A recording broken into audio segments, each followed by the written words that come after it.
What do we? Have you ever heard the one about the farmer?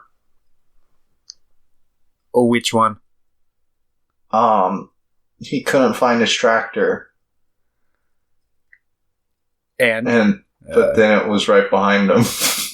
Wow, I hadn't heard that one, but consider me impressed. Oh yeah. So, what have you been up to this week? Well, you've been joining us for our little movie day every day. It's been fun. You've seen some epic movies. Yes. Did you end up liking... we watched Throne of Blood last night. Did you end up liking that one? Yeah, no, I thought it was pretty good. I don't know if I'd say it was one of my favorites of his, but I still probably liked Rand more. Yeah. But yeah, no, I definitely thought it was really good though. Yeah. No, I did too, but honestly, I think it might be my least favorite of the Kurosawa films I've seen. I still really liked it, but I think I was just expecting a lot more. Yeah. Because I'm like, well, Ron's my favorite, and that's a Shakespeare adaptation. And I'm like, well, this is a Shakespeare adaptation. And I think I was just a little too hyped, but Mifune was amazing in that movie, though. Oh, yeah, for sure. My girlfriend, Hinateo, was talking about the final scene. She, looked it up, and, when Mifune's being, shot at with arrows and stuff. Yeah. And obviously, the ones in his suit weren't real, but all the other ones were real, and they just had actual archers shooting at him. Oh. They had professional archers, and Mifune was, horrified. He's like, I don't want to do this! Yeah, fair. Jeez. But it made for a great sequence, though. Yeah. I was his impressed. Eyes were, bulging. He's like, ah! Yeah, he was definitely letting out some panic screams that sounded genuine. Yeah, definitely. But other than that, we watched a couple other things for that. We watched fucking, I don't know, the fucking Son of Saul, which I really liked. Yeah. Dragon Slayer, which I enjoyed. I thought that was kind of a goofy, fun little time. I liked most, I liked a lot about that movie, but I hated the ending. I didn't like the solution of the film. I thought it was I mean, kind of a little Deus Ex Machina. Liked it. I didn't like how they set it up, but I did like just the wizard exploding. I thought it was funny, but I thought it kind of ruined what the film had going for it. But I get where you're coming from there. But I thought the practical effects were really cool, and I liked that it was a Disney movie that had balls to fucking kill off the princess like that. Spoiler alert. Yeah. It was just oh my god, that was fucking hardcore.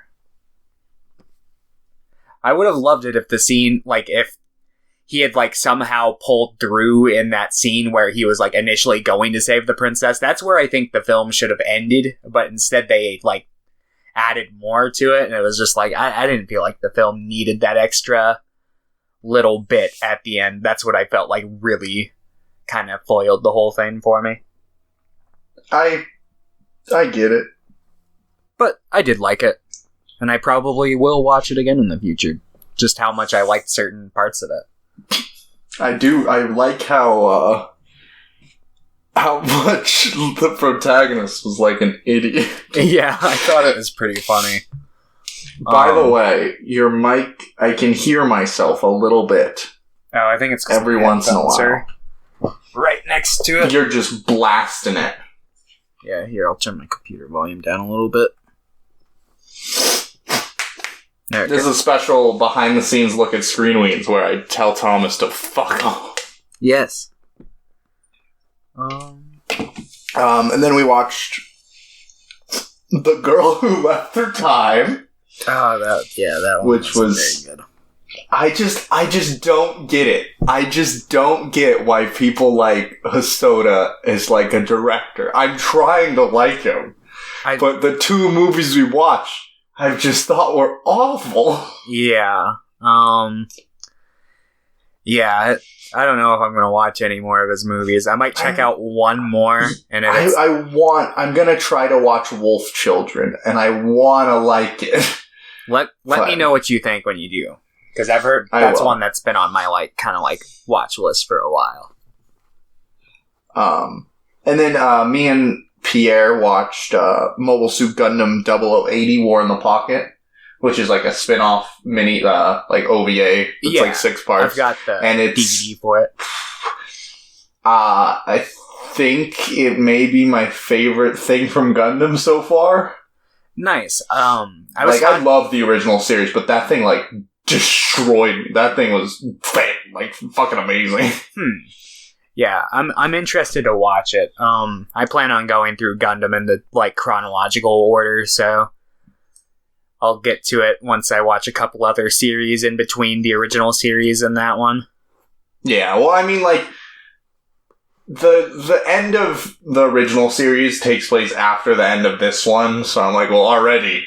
If I wanted to watch things in the chronological order, I'd be like, okay, halfway through the original series, I have to stop, and I have to go watch, so I'm just like, whatever. Rough chronological order. Yeah, no, I get what you're saying, though, and I wanted to do that, but then I'm like, well, it's only 6 parts, and it's a spin-off, and so I'm just like, I'll just watch this. Yeah, I've heard really good things about it, though. It's one that I was definitely, looking forward to. It's really good.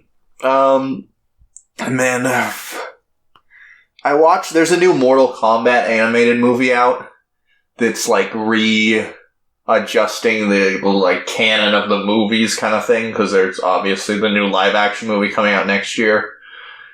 So they're resetting it kind of. I don't like Mortal Kombat's story at all in the fighting games, so I was just like, well, this is garbage. The animation was pretty solid, but mostly it just reminded me of the newer Batman movies, because it's the same animation studio. And I was, most of the time, I was just like, I just kind of wish I was watching a Batman movie right now. Yeah, I could see that. And then we watched the Tekken animated movie that came out in the late 90s. Oh, nice. And that was bad. Was it?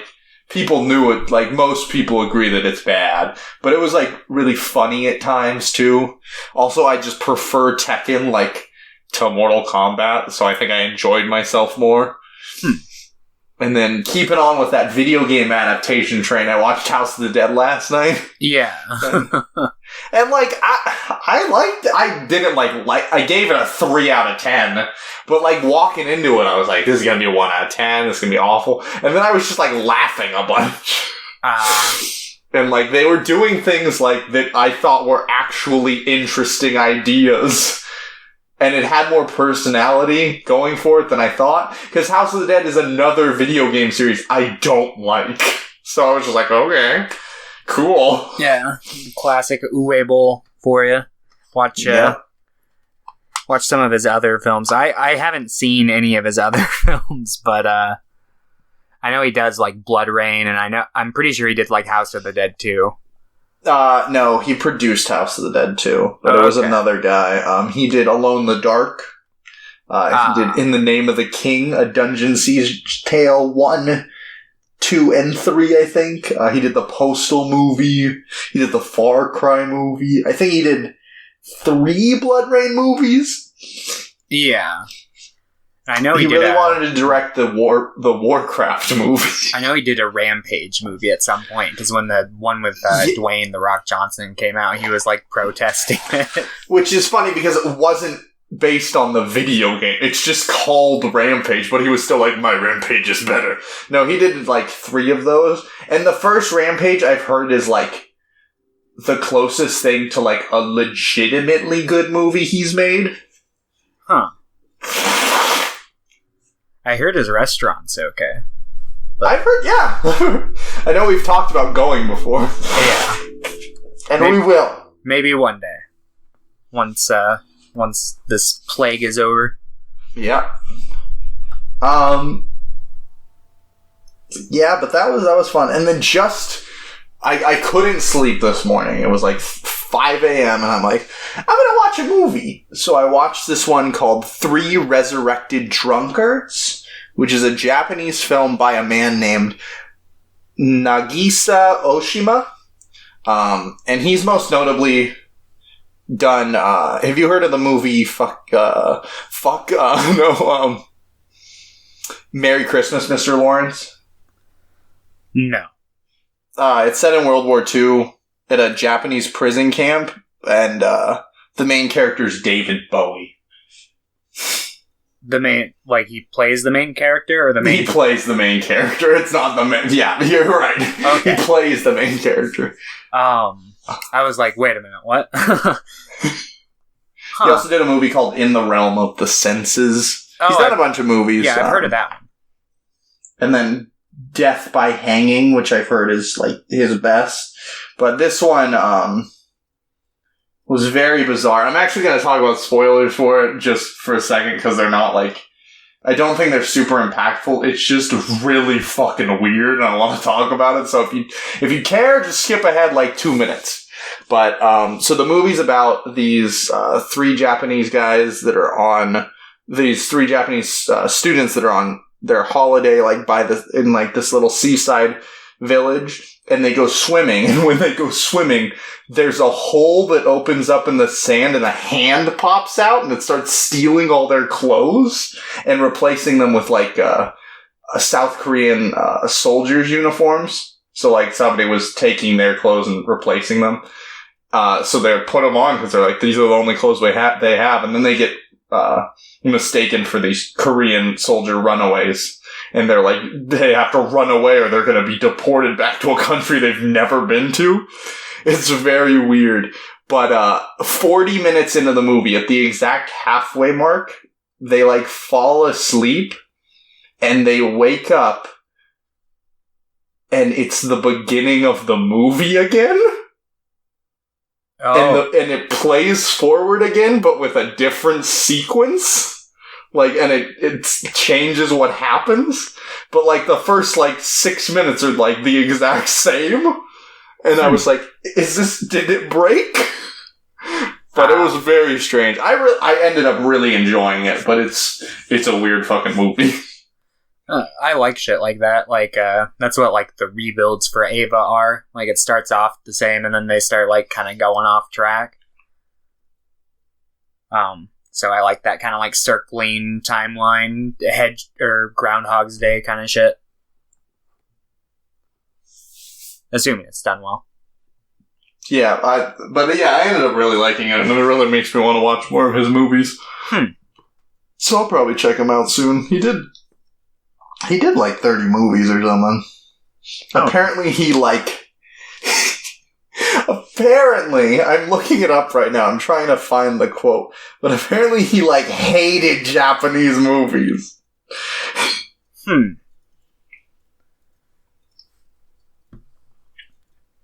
Just the style of them or something at the time? He just didn't think they were up to par, or...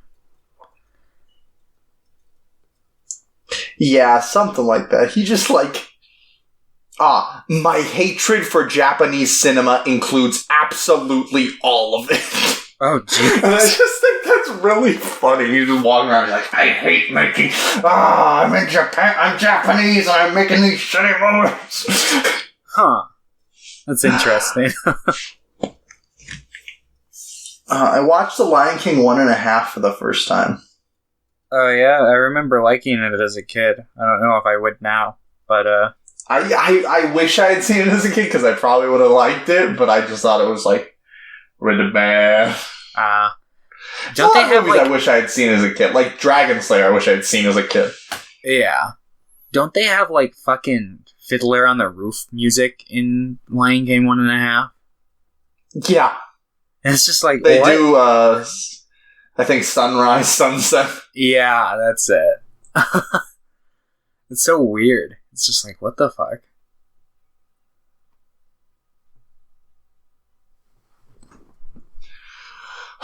Did you end up doing anything else this week, or mostly just hung out with us, watched the movies we watched, obviously? Yeah, I watched the movies you guys watched. I watched Wrath of Khan. Oh, how was that? It was good, pretty much the same feelings I had on it when I watched it a couple months ago. Okay, that's right. You did watch it a couple months ago. I'm like, did I trigger the sequence that brought the movie back to the beginning?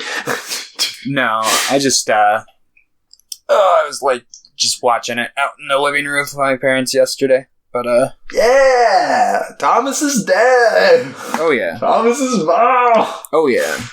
But, yeah, I like it for the most part. I think the ending is just kind of dumb. I like the scene, but I've got a lot of issues with it, and it drives me nuts every single time I watch the movie. But, what am I going to do about it? It's a movie that came out in the 70s. It's come and gone, and it's a classic, so. But, yeah. I don't know. It's a classic. Been doing that. Classics. Playing a lot of Ark. Yeah, how you enjoying it? Kind of frustrating, I'm sure. Yeah, it's frustrating at times, but we're finally getting to a point where we've got a stone castle set up, so we've got a decent. We can protect our stuff and protect ourselves at least. We're working on other stuff. I eventually want to get a big stone wall put around just our little castle to keep. There's this tribe that has a big dragon, and they keep fucking with us. So we're just trying to keep them out mostly. I feel that. But yeah, we're just trying to survive, get materials that we need to make a pretty cool place. And my dinosaurs keep dying, which is sad. But, one day I'll get around to building something to keep them safe in. That, and I've been gearing up to read a big deep dive into Middle Earth with J.R.R. Tolkien. Oh, nice. I'm about to read the Silmarillion and nice all of that shit.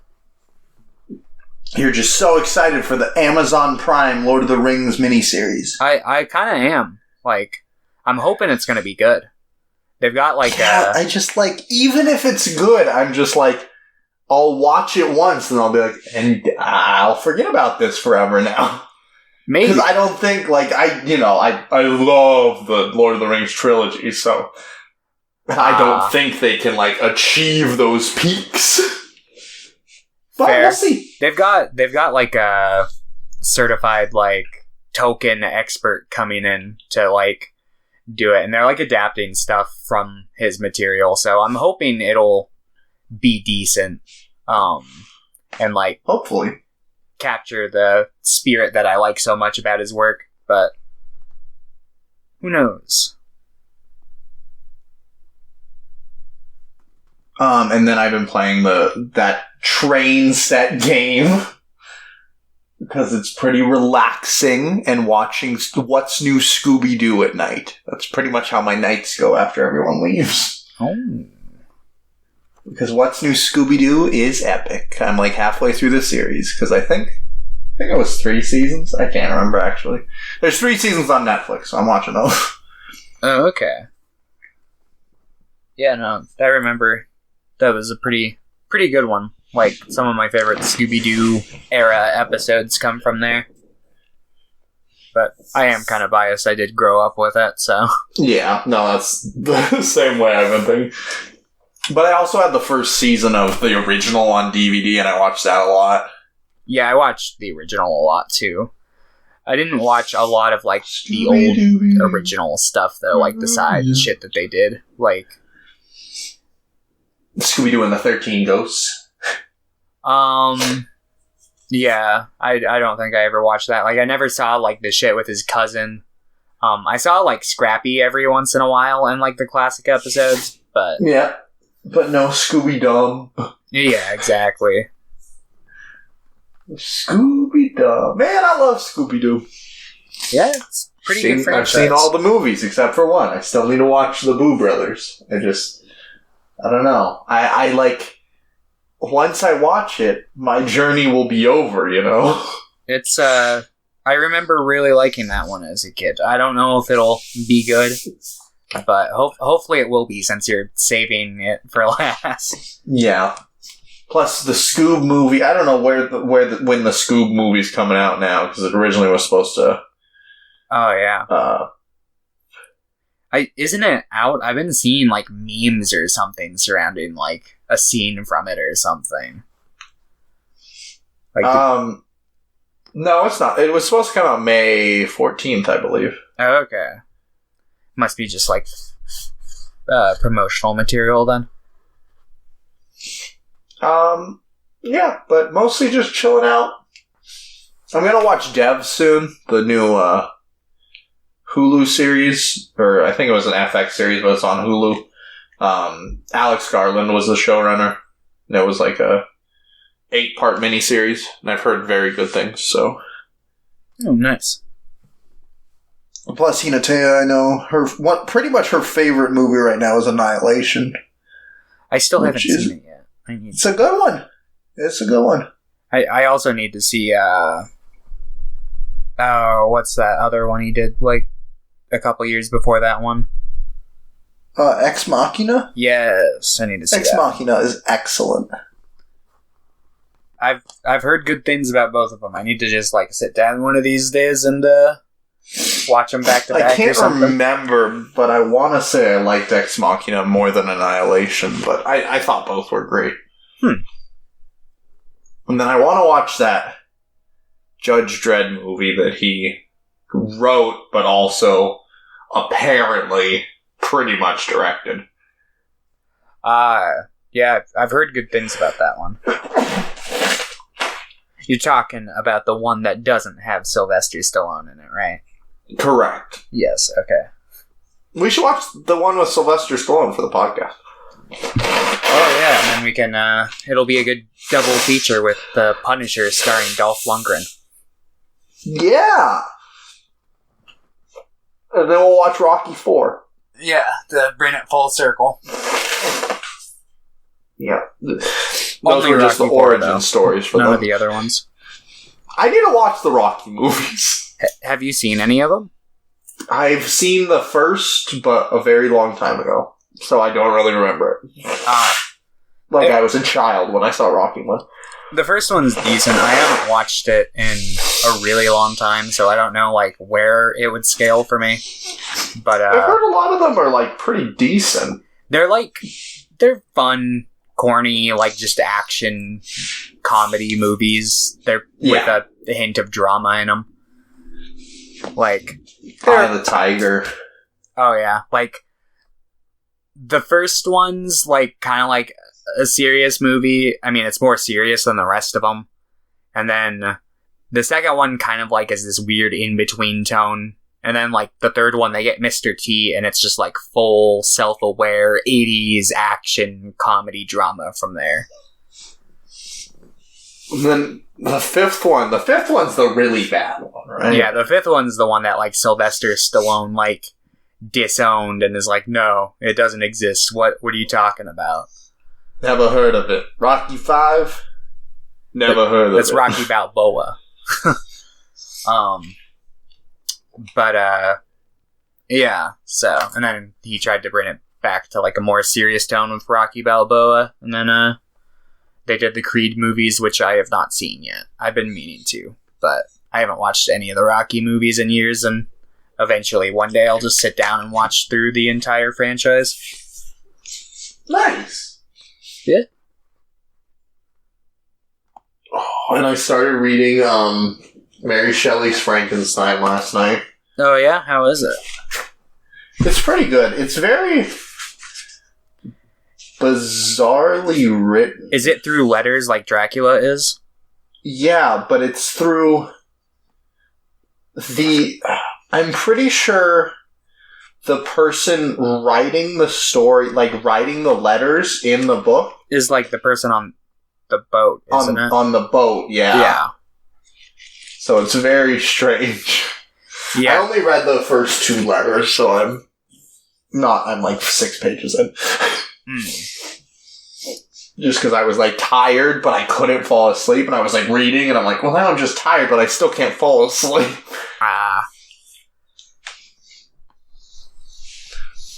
Yeah, no, it seemed like a really like good book. I do want to read it at some point. I need to like sit down. It's just like the structure of like both it and Frankenstein being through letters. It's just like, ugh.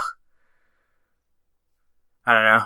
It just seems like a hassle, but I mean, I'm sure I'll probably like change my mind and whistle a different tune once I actually like sit down and read the whole thing. Yeah.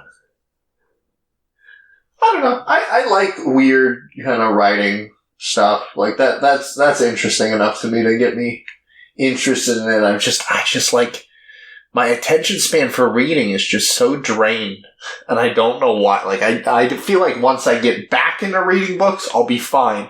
But it's just so hard to get back into it. Yeah, I'm just like, I don't want to read. I'm like, I read enough watching movies. Yeah, watching movies, scrolling on your phone. Scrolling on my phone, yep.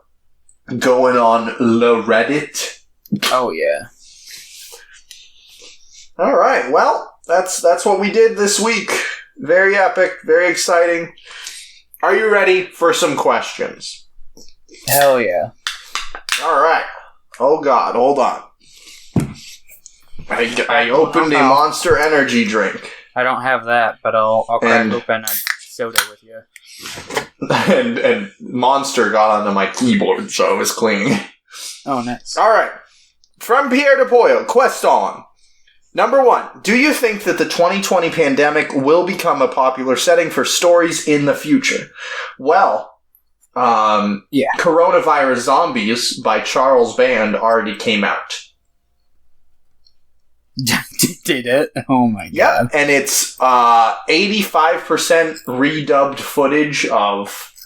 I can't remember what it was redubbed footage of. Hold on.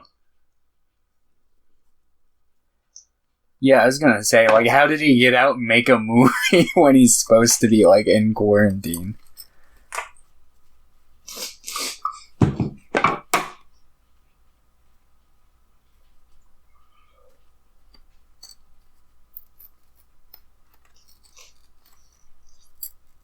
What is it called? Wait, maybe it's not called Coronavirus Zombies.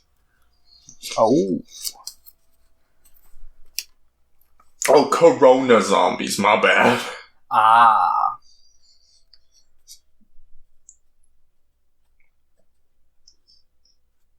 Yeah, I could, like, obviously it's already happening, but I could see it being, like, one of those things that'll be, like, referenced in a lot of movies. 70% redubbed footage of Hell of the Living Dead. And there's like 10% of the footage is from Zombies versus Strippers. And then they have like 20% new footage. Does he own, like, the rights to all those movies? I didn't realize he did. Zombies versus Strippers, I'm pretty sure, is a Full Moon production. Hell of the Living Dead, I don't think he does, but I think that, like, because a lot of that movie was made from, like, lifting, like, public domain clips, like, it's bizarre, so I don't really know how that worked. The only thing is, when Hell of the Living Dead came out, all I know is I know that they fucking lifted a bunch of Goblin songs to put on the soundtrack, just illegally. Yeah, and they're still on it. So in Corona Zombies, they're there. So I'm just like, how are you doing that? Yeah, because I watched, like, the first, like, 10 minutes of that movie, like, a few months ago. Because I was, like, kind of looking at some of the different, like, timelines that Night of the Living Dead branches off to with its sequels, because it's a fascinating subject for me. But, yeah. And I wound up there. I'm like, oh god, this is terrible. Why am I watching this? But I can't imagine watching a hacked up version in a fucking full moon picture. Hey, how would you feel about rewatching Last of the Living? Why? I don't know. Sounds fun. 'Cause we're the last of the lemons. There was probably a good, like, 10 years in between the last time I watched it and rewatched it, so... So when we're 32? Yes.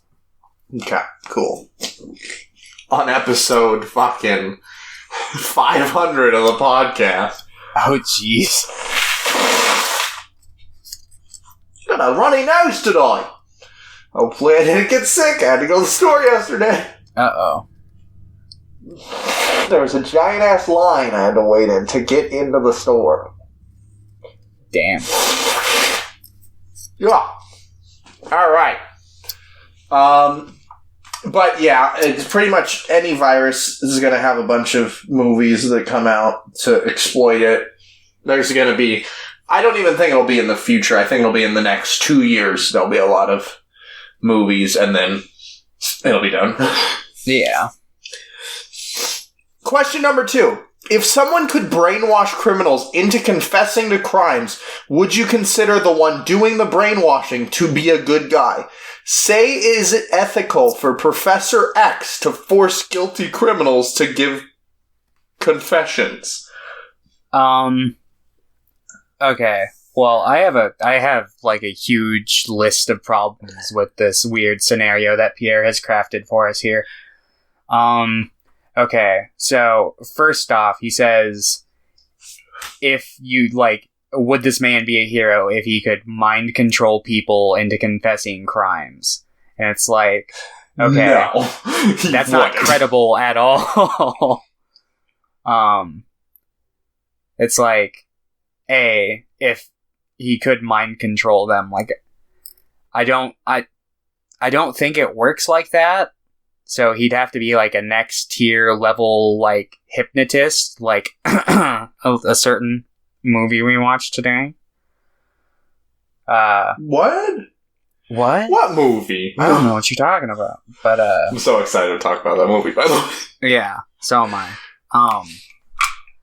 But yeah, so it's just like, even if that were a credible source, like, because theoretically, with that logic, he could, like, mind control the person into, like, confessing a crime they didn't commit. Exactly. And it's just like, yeah, there's just a whole bunch. And plus, you can't even, like, take someone at their word. There are people who confess to, like, crimes they didn't commit all the time. Yeah, false confessions are things that happen every day. Yeah, so it's just like, So no, I don't think this man would be regarded as a hero. I would say it's not ethical either. Huh? I wouldn't take the confession, and I don't think it's ethical at all either. Yeah, exactly. But thanks, Pierre. I did think about that for a bit. Do you think that the popular term poggers is good? I personally do not get it. Poggers? Yeah, poggers. Is that like someone who collects pogs? I wish. Well, what is a pogger? I don't know. Pogger was a Twitch emote that, like, it just became, like, a pretty big, like, expression. It's just kind of to be like, hey, I'm excited. It's just kind of being, like, excited or hyped for something. You're just like, I don't like poggers. It's very dumb. I hate the word. I hate it. I hate it. My friends say it all the time, and I hate it. Yeah, I don't get it. So. But I also hate most things related to Twitch, so. Yeah, I'm not very active on Twitch, so I'm not familiar with a lot of the rhetoric. Until we start streaming our commentary tracks for every Uwe Boll film. Yeah. Or, maybe some other films we could potentially stream our commentary for other films. No. There's so many other... only public domain films. We'll just stream the film as well. Yeah. That's a good idea. I'm totally down to do that sometime. Alright, and we have a question from the love of my life, Hinatea. Woo! Woo! Will you guys be doing actor deep dives? I'd be down to at some point. I would be down. I know that, like, once we hit episode 50, which is in 9 more episodes. We're going to do, obviously, our big top lists, our lists of favorite movies again, but it'll be much bigger. Yes. And then after that, we're going to do some restructuring and changing around. And I have lots of ideas. Actor Deep Dive is one of them. I'd be down to do, I don't know how we would format it, because doing, like, watching that many movies a month, like, for the director deep dive is a lot, so I don't think we could do a director and an actor in a month, but we might alternate, I guess, or we'll figure it out. But actor deep dives, I definitely think are in the cards. Yeah. I can already think of 2 who would be essential episodes for us. Adam Driver and Rob Schneider. Alright, I can think of 4. The first actor, director, deep dive, Rob Schneider. Oh, yeah. Well, I figure we'll cover, like, that. Someone bad eventually on the deep dives. They can't all be good. Yeah, I might flip a coin today on which director I pick. No, I won't. I almost picked Uwe Boll today. Oh, God. But I'm just like, no, I couldn't do it. He beat us up. Right now, it sounds like a good idea to me, but I know after I watch like 2 of them in a row, I'll be like, this was a mistake. Yeah, I mean, you could. I wouldn't be opposed to it, but maybe next time. No, I'm excited for the director I picked this time. Okay. Yeah. Anyway, thank you for the questions, Hinata and Pierre. As always, tell your grandma and grandpa. All right. I guess, without further ado, we should jump into one of those movies. What was first? Was it Parents? Yeah. Parents. All right. Yeah, what did you think? Like, overall, without getting too detailed. I did not like it. That's fair. Like I said, I like the overall theming of it and the presentation of it. Like, I like the overall product, I guess, or at least the idea behind it. But it's like scene to scene, moment to moment. I was not enjoying quite a lot of it, I guess. Yeah, I remember because I discovered this movie just on Amazon a couple years ago. Like, I saw the Blu-ray for it, and I'm like, a Randy Quaid horror movie. Huh, weird. And I checked it out, and I watched it, and I walked away from it. I'm like, oh man, I really don't think I cared for it. And this was my 3rd time watching it. And I had watched it another time, and I had come to the conclusion that the movie I'm not too crazy about, but I love just watching Randy Quaid in this movie. To the point where I've, like, find worth in rewatching it sometimes. But, yeah, no, I feel that. I definitely liked, and I think I wanted to like it more because I thought Randy Quaid was so funny in it. Yeah. But I just couldn't do it. Yeah. But, I don't think it was, like, terrible or anything, but I feel like I have mostly a negative reaction to it. Yeah. That's kind of what I was, like, setting you up for last week, too. I said it wasn't, like, the greatest horror movie. Like, it was kind of meh, but yeah, had a good Randy Quaid performance. I'm glad that we watched Frankenstein to level it out, because that one, without diving into that yet, it was much better. Surprisingly good. Yes. But, yeah, so Parents begins with just, like, a family of 3. They're moving into this new town. God damn, the fucking soundtrack in this movie drives me a little nuts, but I think it's intentional. Yeah. It's just like fucking mambo music the entire fucking movie, and it's just like, oh my god. But yeah, it takes place in, like, I'm pretty sure it's the 50s. 50s or 60s. Just based off, like, what everybody's wearing. Yeah, I'm pretty sure it's the 50s. No, it's 2012, actually. Whoa. Takes place years or ahead of when the movie was made. But let's see. Yep. Yeah. The first night, the kid, Michael, he's, like, afraid of the dark. You know, he doesn't want to go into his room. Randy Quaid, his dad, comes up to him and he's, like, telling him, you know, the dark's not You going to love be... the dark, don't ya? Yeah, you can be yourself in the dark, but you're afraid of the external dark, but there's a dark place inside of you gotta watch out for. And he just starts, like, tapping his head, and it's just like, oh my god. Like, right off the bat, he's fucking insane. But yeah, so, like, he goes to bed, he, like, there's, like, this little sequence where he, like, jumps into his covers, and they, like, turn into blood, and it's, like, kind of trippy.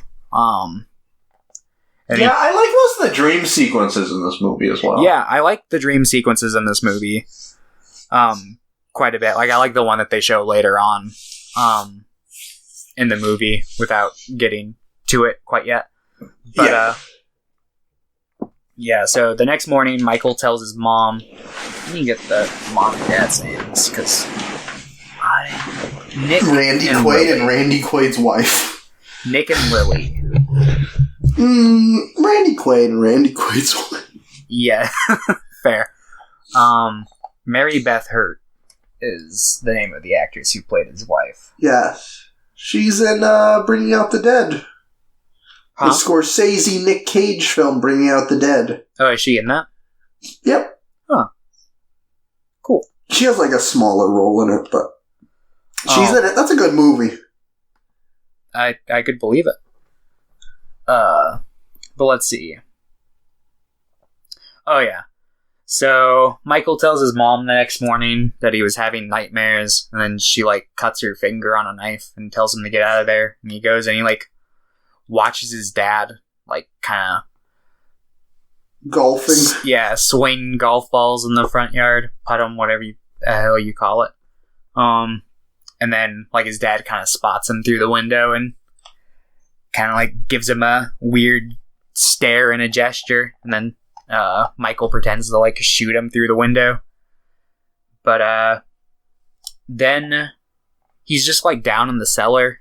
And his dad's like, hey, can you give me a light? Because he's got a flashlight. And he just, like, shines the flashlight, like, straight in his face the entire fucking scene. And I was just laughing my ass off. Because he doesn't react to it at all. He just, like, takes it. And it's just like... I don't think you're illuminating anything for him to see. You're just kind of shining the light on his face. But... Michael goes to school, and he introduces himself not by stating his name or any facts about himself, but he has to teach the class something new. So he says something creepy about, like, boiling a cat and skinning it. Boiling a cat and skinning it to become invisible. Yeah, you, like, eat its bones and it turns you invisible. And there's a new girl who's in his class, and she teaches the class that a martini with an onion is called a Gibson. But yeah, basically he tells her that, like, he learned that invisible potion from his dad. You can call it a potion, I guess. And she tells him that that she's from the moon and that nobody knows. So he goes home and he tells his dad about it. And then his dad's like, that's obviously, like, fucking bullshit. Don't believe that. But he just gets, like, scolded. Later that night, Michael, like, goes out to the living room to get a glass of water or something, but his parents are, like, doing some kinky shit, and he ends up seeing it, and his mom ends up, like, taking him to bed. What was that? Freaking out. Yeah. He's like, what? Yeah. And then the next day at school, he has to draw a family portrait, and he draws, obviously, like, this weird, fucked up picture that's, like, all in red, and he scribbles all over the page, you know, cliche, I'm a psychopath shit. I'm scary, I'm a scary kid, I'm a scary kid! Yep. So Lily goes in and she has a talk with the school psychologist, and Michael goes to work with his father, who is like a scientist. They're working on like something to destroy the forest. Yeah. Like I was like, what the fuck? It like makes it so the plants like focus too much on eating the oxygen, so they don't like absorb sunlight or something, and it just turns to sludge. And it's just like, what? What is going on? I really don't get what it has to do with the dead bodies. Like, I guess the excuse is that he's like getting the chemicals he needs from, or the materials he needs from the bodies. I don't know, but it's weird. But yeah, he goes to work with his dad, and like his dad's boss, like the plant owner, comes over and he like gives him a pen and gives him this whole like spiel about like, this pen is an opportunity, you see, you can break it down to its chemical compounds, yada yada, and just some bullshit, and yada yada. Let's see. But yeah, later that night they have dinner with the plant owner, who turns out to be the father of the new girl at school, and it's like, okay, so he's the plant owner, but she's like a new girl at school. Did she like just like transfer from a different part of town? Oh, no, she was in a different class. Oh, she was in a different class. Yeah, okay. She was just getting moved classes. She was from like Mr. Tallner's class or something like that. I see. Wow, you've seen this movie 3 times and I remember that? I don't know. Got him. I don't really pay attention to that plot of the movie. I think it's like the least enticing part, and it just kind of drops off into nothing. Yeah. It's like, you can't be friends with her anymore, and then it just that's it. One scene where he disobeys her, and yeah, that's it. But that's it. Let's see. Oh yeah.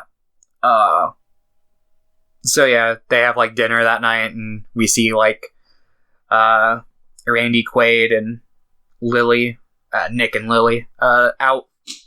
They're kind of like getting drunk, and they like he spills like iced tea on her dress. She tries to like wipe it with the cards. It's just a really awkward scene. It's like, ha! Yeah. The daughter of the plant owner has like a comment where she's like, oh, you know, this is what happens when you get old, you know, they're changing or whatever. Like they're changing right before their very eyes or something. I have no idea what that was meant to kind of get at. But let's see.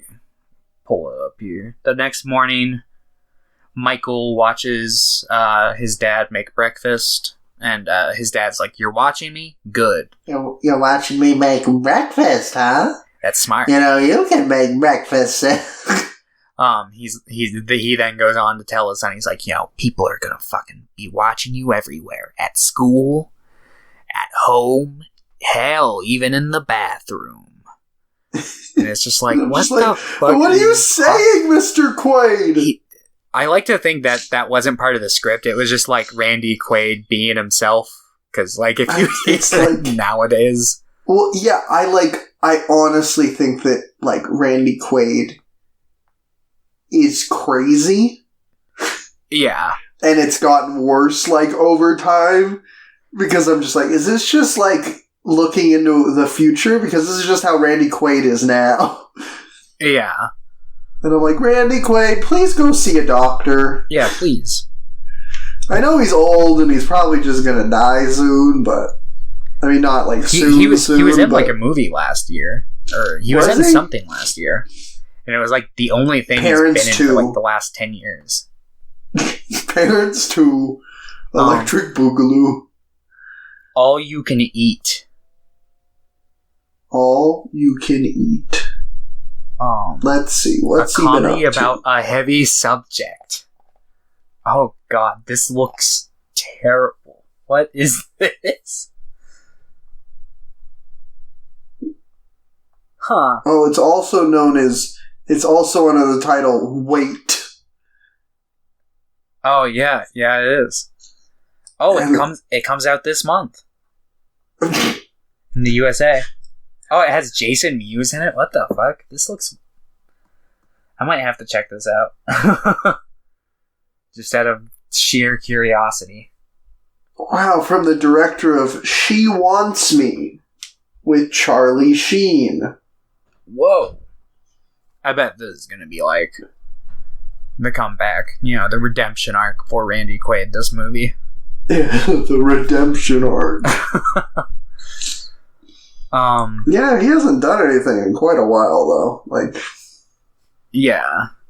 The last big thing he was in was in, like, 2007? Or 2009, he was in Balls Out.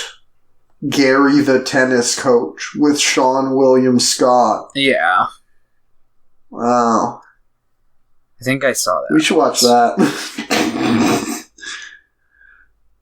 Okay, anyway, Randy Quaid's insane this movie.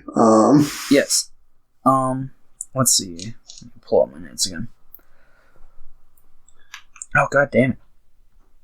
Oh god, Thomas just deleted all his notes, oh no! No, I just clicked out of the tab. Oh yeah. He then has like a meeting with the school guidance counselor who's asking him about the photo. And he breaks her pretty easily. He's just like, "You're not a doctor." And then she just kind of crumples. Don't know if, wasn't a fan of this character. Yeah, no, she really didn't bring... I think it's just like, I don't think I was a fan of like any character except Randy Quaid. Yeah. I thought the mom was decent. I didn't think Michael was bad, given like what the character was supposed to be like. Yeah, I'm pretty sure that kid was only in this movie.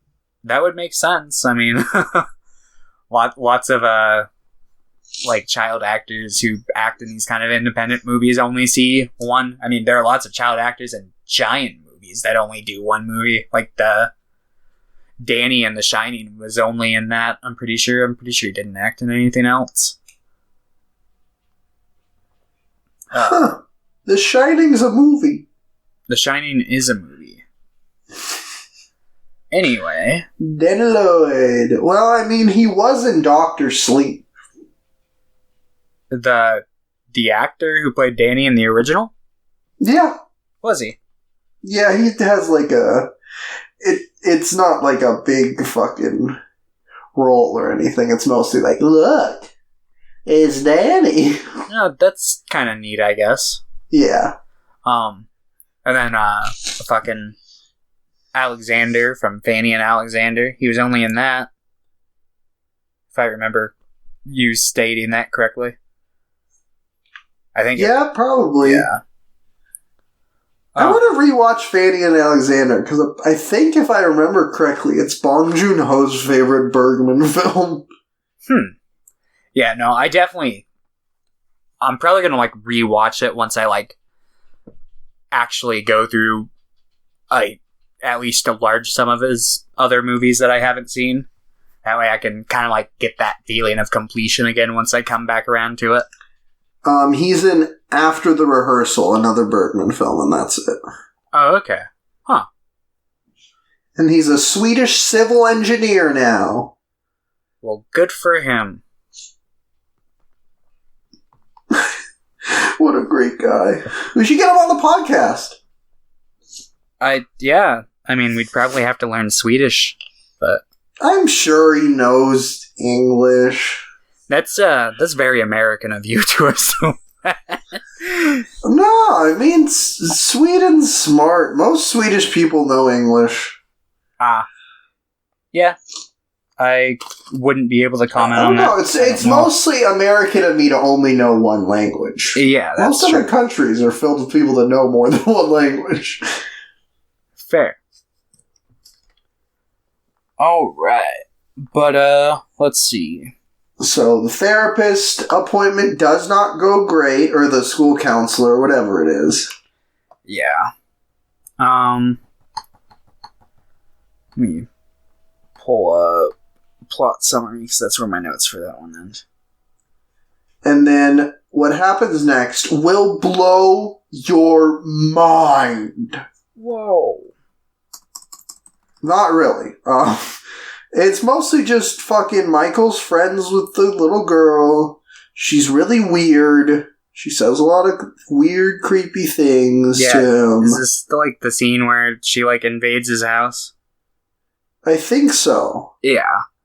So she fucking invades his house and they start playing around, dropping eggs in the blender. Yeah, she's like attempting to cook some food, and then she goes down and starts drinking his dad's wine and gets in the forbidden freezer. The forbidden freezer, and she starts pouring wine on herself, I guess. Yeah, she refuses to get out of the fucking freezer until, like, he takes his shirt off, and then she, like, splashes some wine in his face, and they're just, like, sitting in there and, like, pouring it on their heads and shit, and it's just like, what the fuck? And then Randy Quaid, like, obviously, like, gets home and sees this, and then, it's like, you can never see her again. Yeah, so, hard cut to, like, outside of her house, she's, like, there, and then, like, her mother comes out and asks if Michael's been there, and she's like, no, I'm not even friends with that boy. And, like, her mother leaves, and then she, like, sits down in the car, and she's like, but I totally am. And then, yeah, they have a scene where she basically is just like, how can you trust adults? How do you know what your dad does at work all day? And then yeah, how do you know he isn't Hitler? And it's like, well, you did go to work with him that one time. So, I feel like that would have... And he was mean to you. That would have been convincing enough for me, but I guess it wasn't for him, because he runs to work, or to his dad's hides. work. Huh? And he hides. Yeah, he hides and kind of, like, watches his dad as he's, like, cutting up a guy. And then his dad ends up dropping some scissors that he picks up. Why? I don't know. I wouldn't have. But for some reason he does. He's a kid. I'll allow it. Because he's dumb. I want to say maybe, like, in his mind... self-defense, maybe? But... Well, no, I think maybe in his mind he's like, oh, he dropped him on the ground. If he sees him on the ground, he's going to bend over and see me. And, like, maybe in his mind, he's like, if I take him, he'll look down and he won't see the scissors, so he won't look for them. Yeah. Obviously, that's not a very good reason, but I'm like, maybe that's what he was saying, because he's a kid, and kids are like, this is a good idea. Yeah. So, he does that, and then, like, the dad, like, notices, like, the scissors are gone, and he's just about to look under the table, but then he hears, like, a door from, like, the direction that he's kind of facing, and he kind of, like, looks over that way. And Michael takes this opportunity to get the fuck out of there.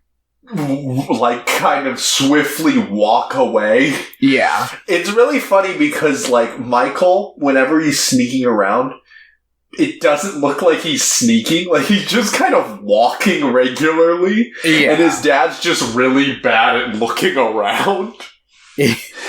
That's one of the parts that I found really humorous in the movie, is, like, Michael's, like, really bad at doing things, but his dad's just even worse. Yeah.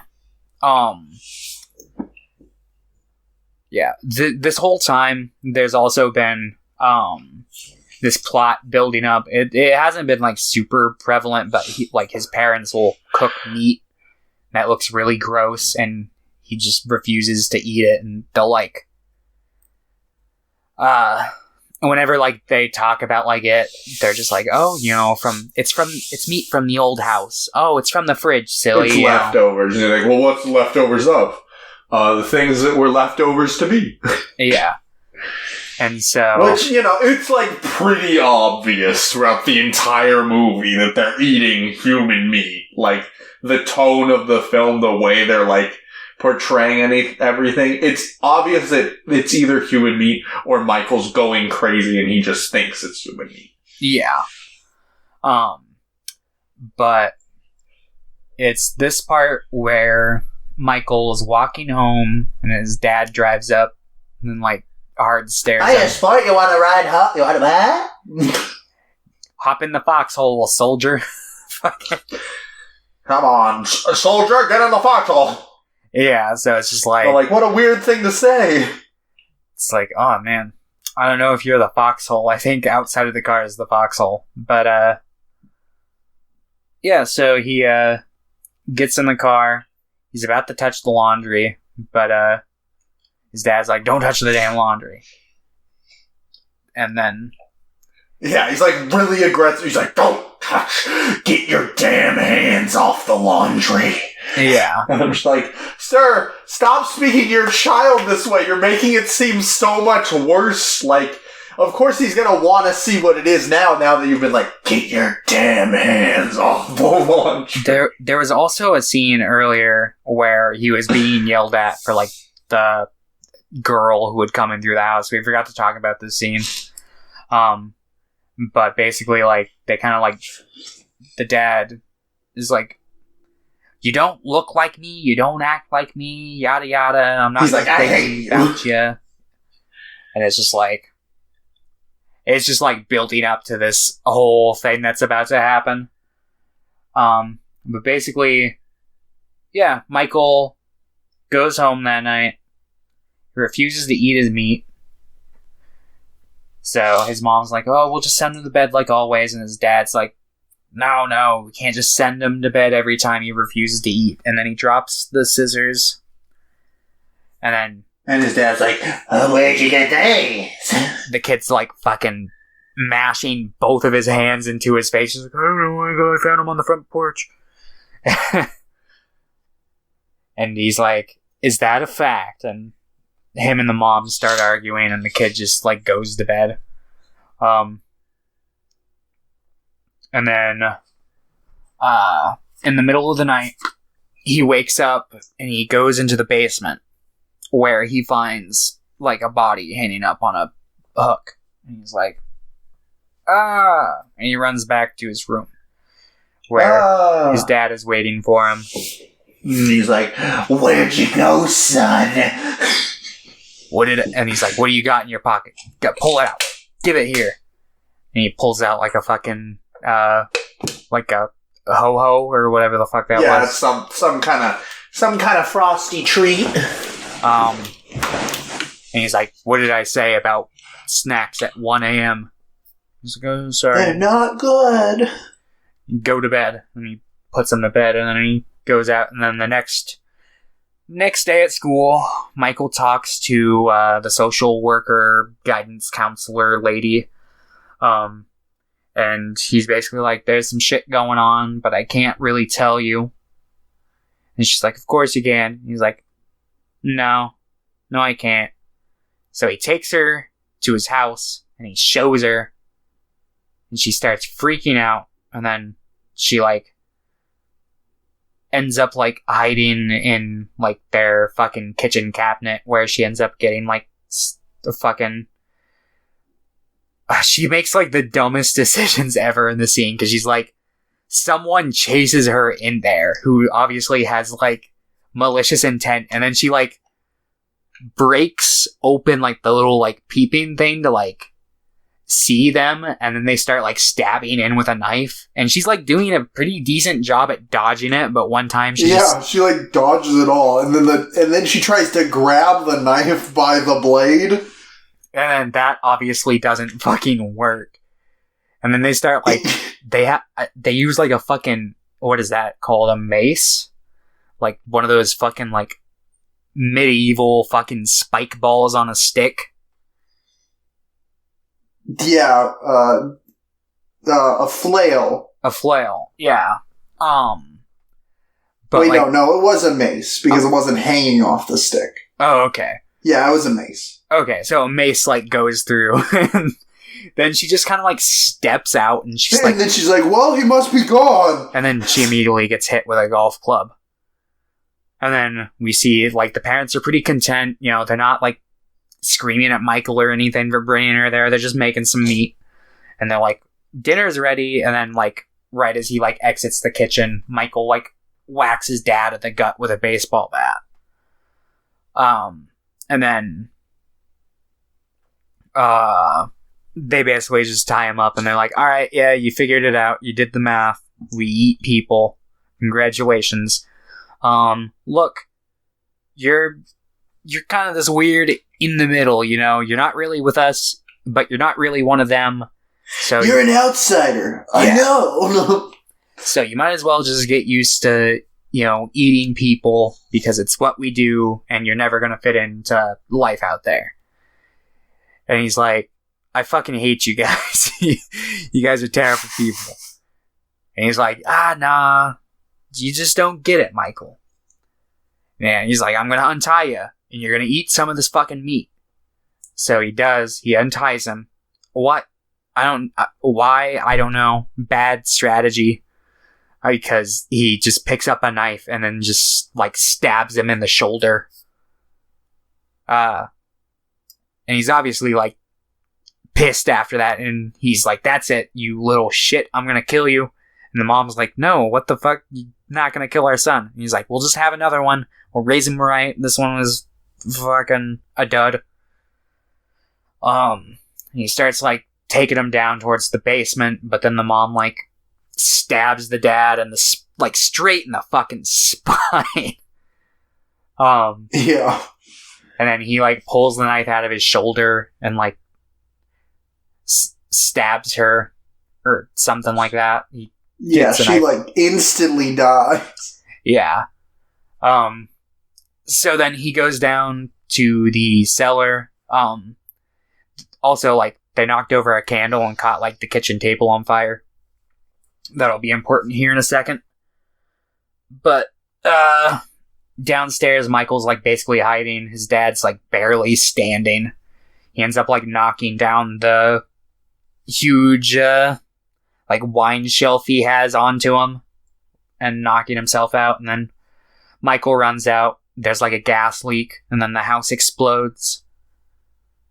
And then, hard cut, he's living with his grandparents. And, yeah, it seems cozy, and then they leave him a nice meat sandwich. And, yeah, that's the movie. And it's like, haha, he's just like his dad. Yep.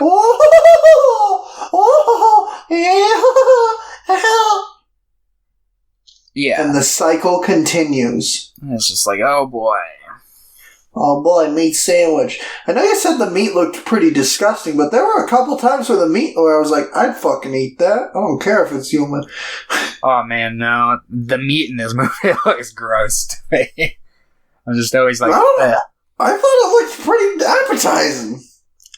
Well, I'm glad you would enjoy it. I guess I'd eat human. I guess. I'm pretty sure they, like, undercooked all the meat and shit for this movie when they were, like, filming it to make it look that way, because we never, like, I don't think there's any, like, explicit detail shots where we see, like, actual mouth contact with the meat that they cook. I don't believe so. But yeah. Yeah, this is a movie. It's pretty bad.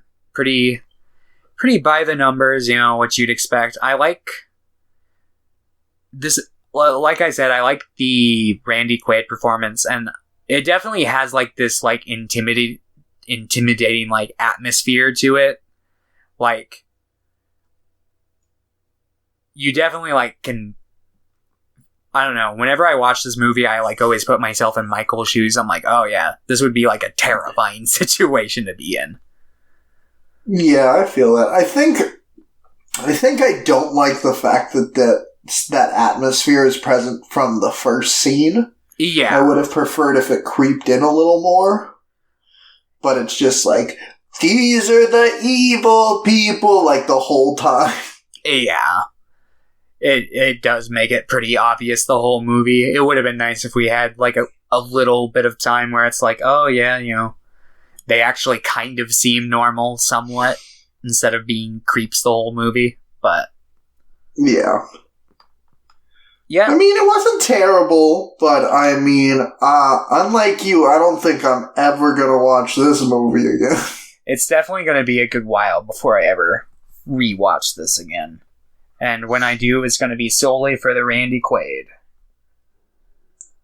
Instead, you can just watch My Boyfriend's Back, also by Bob Balaban. If I watched any movie like this again, it would probably be a Clove Hitch Killer. Oh yeah, the whole time I was just like, I forgot I was gonna go, I was gonna start this podcast going, man, I loved watching the Clove Hitch Killer again. Yeah. A pretty similar kind of concept of the film, minus like the cannibalism aspect. Yeah. But what'd you give this one? I'm gonna get... I was looking on Letterboxd just now, and my rating for it was way too fucking high. It was a 7 originally, yes, right? I just lowered it down to a 4, though. I will also be giving this one a 4. There we go. Hey, maybe on your 4th watch you'll put it back up to a 7. Maybe. Who knows? Maybe every even watch is, like, really good. Yeah, so a 4 average. I mean, probably don't watch this movie unless you like Randy Quaid a lot. Yeah. And it's like, ooh, he's in a funny role. He goes like this. Abaruba! He does... I don't remember that part. Abaruba! Just watch... If you want to go see a good Randy Quaid movie, just watch the part in Paper Moon where he wrestles with Ryan O'Neal. Like, I had forgotten until I was watching Frankenstein that he was in that, because I, like, was looking at his IMDb, and I'm like, oh shit, he was in Paper Moon.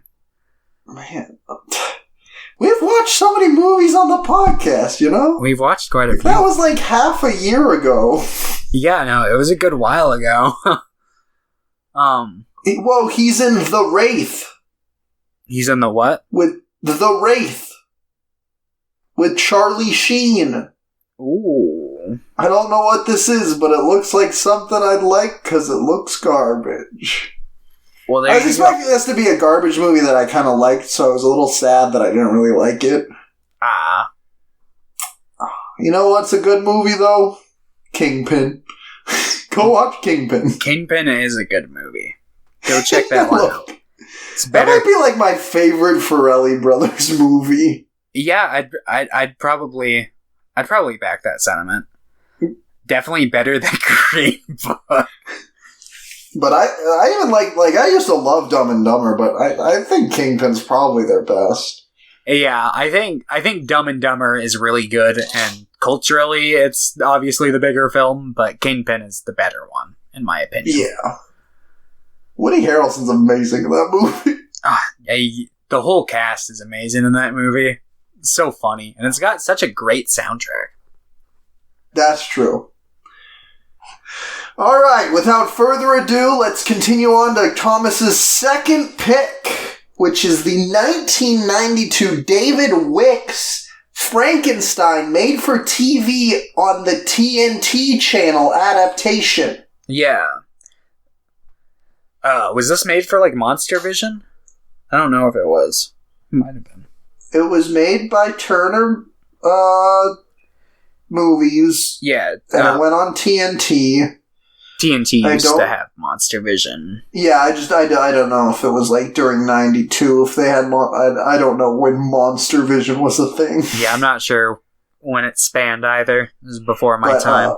Fun fact about this director, he like only made for TV adaptations of like books like this. Like he did a Jekyll and Hyde one, and he did a, what was the other one he did? Hold on. I see he did Jack the Ripper. Yeah, he did a Jack the Ripper movie as well. Ah. Huh.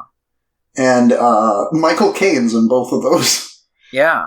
And I've heard good things. I realized that I had heard of the Jack the Ripper one before, which is surprising because like not a lot of people have like logged it. But yeah. I think just randomly I got really fascinated with Michael Caine after we watched Get Carter. Get Carter. That was... Time fucking flies by. Yeah, that one was a while ago. That one was over a year ago now. Yeah, damn. I do not like time. Time freaks me the fuck out. Oh, yeah.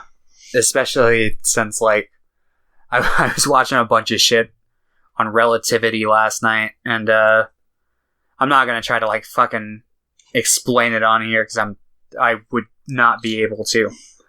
But I find it interesting that it's, like, I don't know, I was, like, looking at some of, like, the scenarios that could possibly happen, and it's, like, I might be wrong on this. I plan on, like, watching more videos, but I was, like, picking up the sense that, like, time is, like, different the higher up you are, and it's, like, that doesn't make sense to my brain, but I don't know. Anyway. I feel it. But there's a lot of things about time that, like, I keep seeing things that, like, from my childhood, and I'm like, that was 10 years ago? Like, I watched a Cinemassacre video of, like, one of his newer AVGN stuff, so now I keep getting recommended stuff that I've seen, but from, like, 10 years ago, and I'm like, what the fuck? It feels like I watched that, like, a month ago. Yeah. It's, like, freaking me the hell out. I feel it.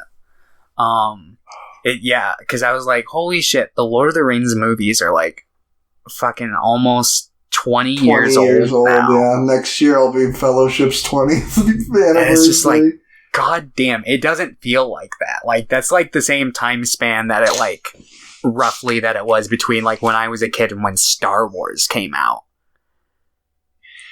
Oh. And it's just like, are you fucking kidding me? What the fuck? That's weird. Or it's even, like, thinking about Revenge of the Sith, which was, like, such a big part of my childhood. I'm like, that movie's 15 years old now. Yeah. And I'm just like, I do not like this. I do not like this. It's only accelerating from here. Get ready.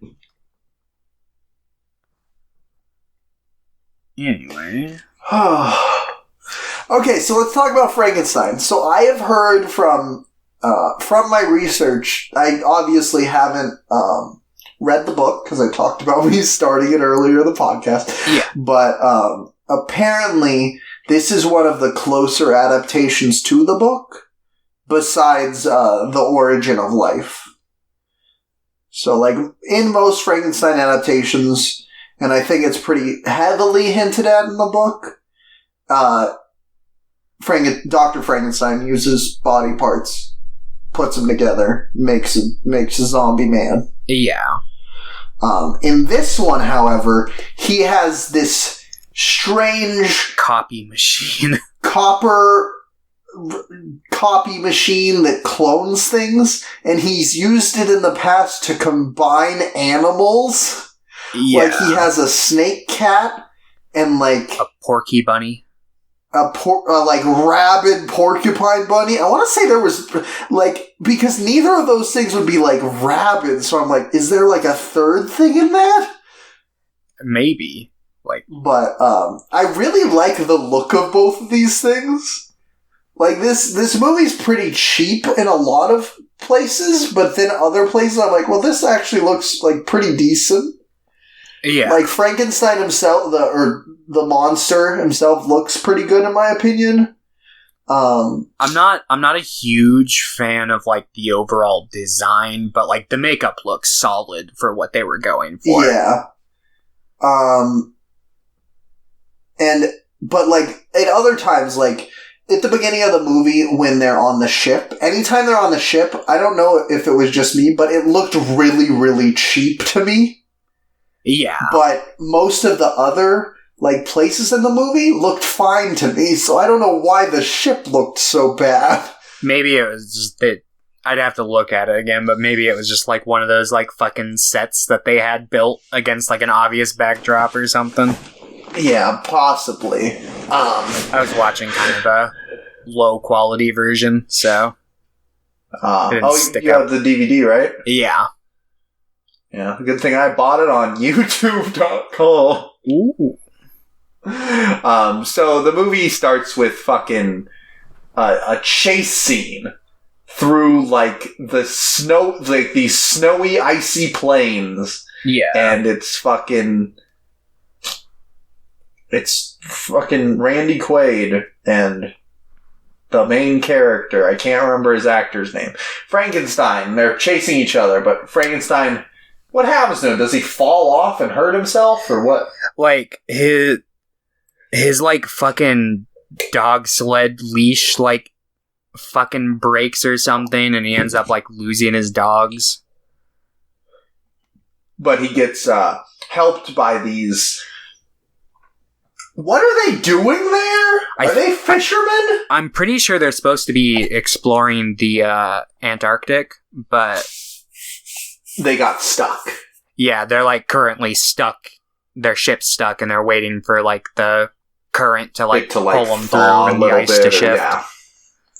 And they just so happen to witness the monster chasing Victor in this opening scene here. They're like, what the fuck? There's no place for like 1,000 miles or something like that. Yeah, like, they're just randomly out here.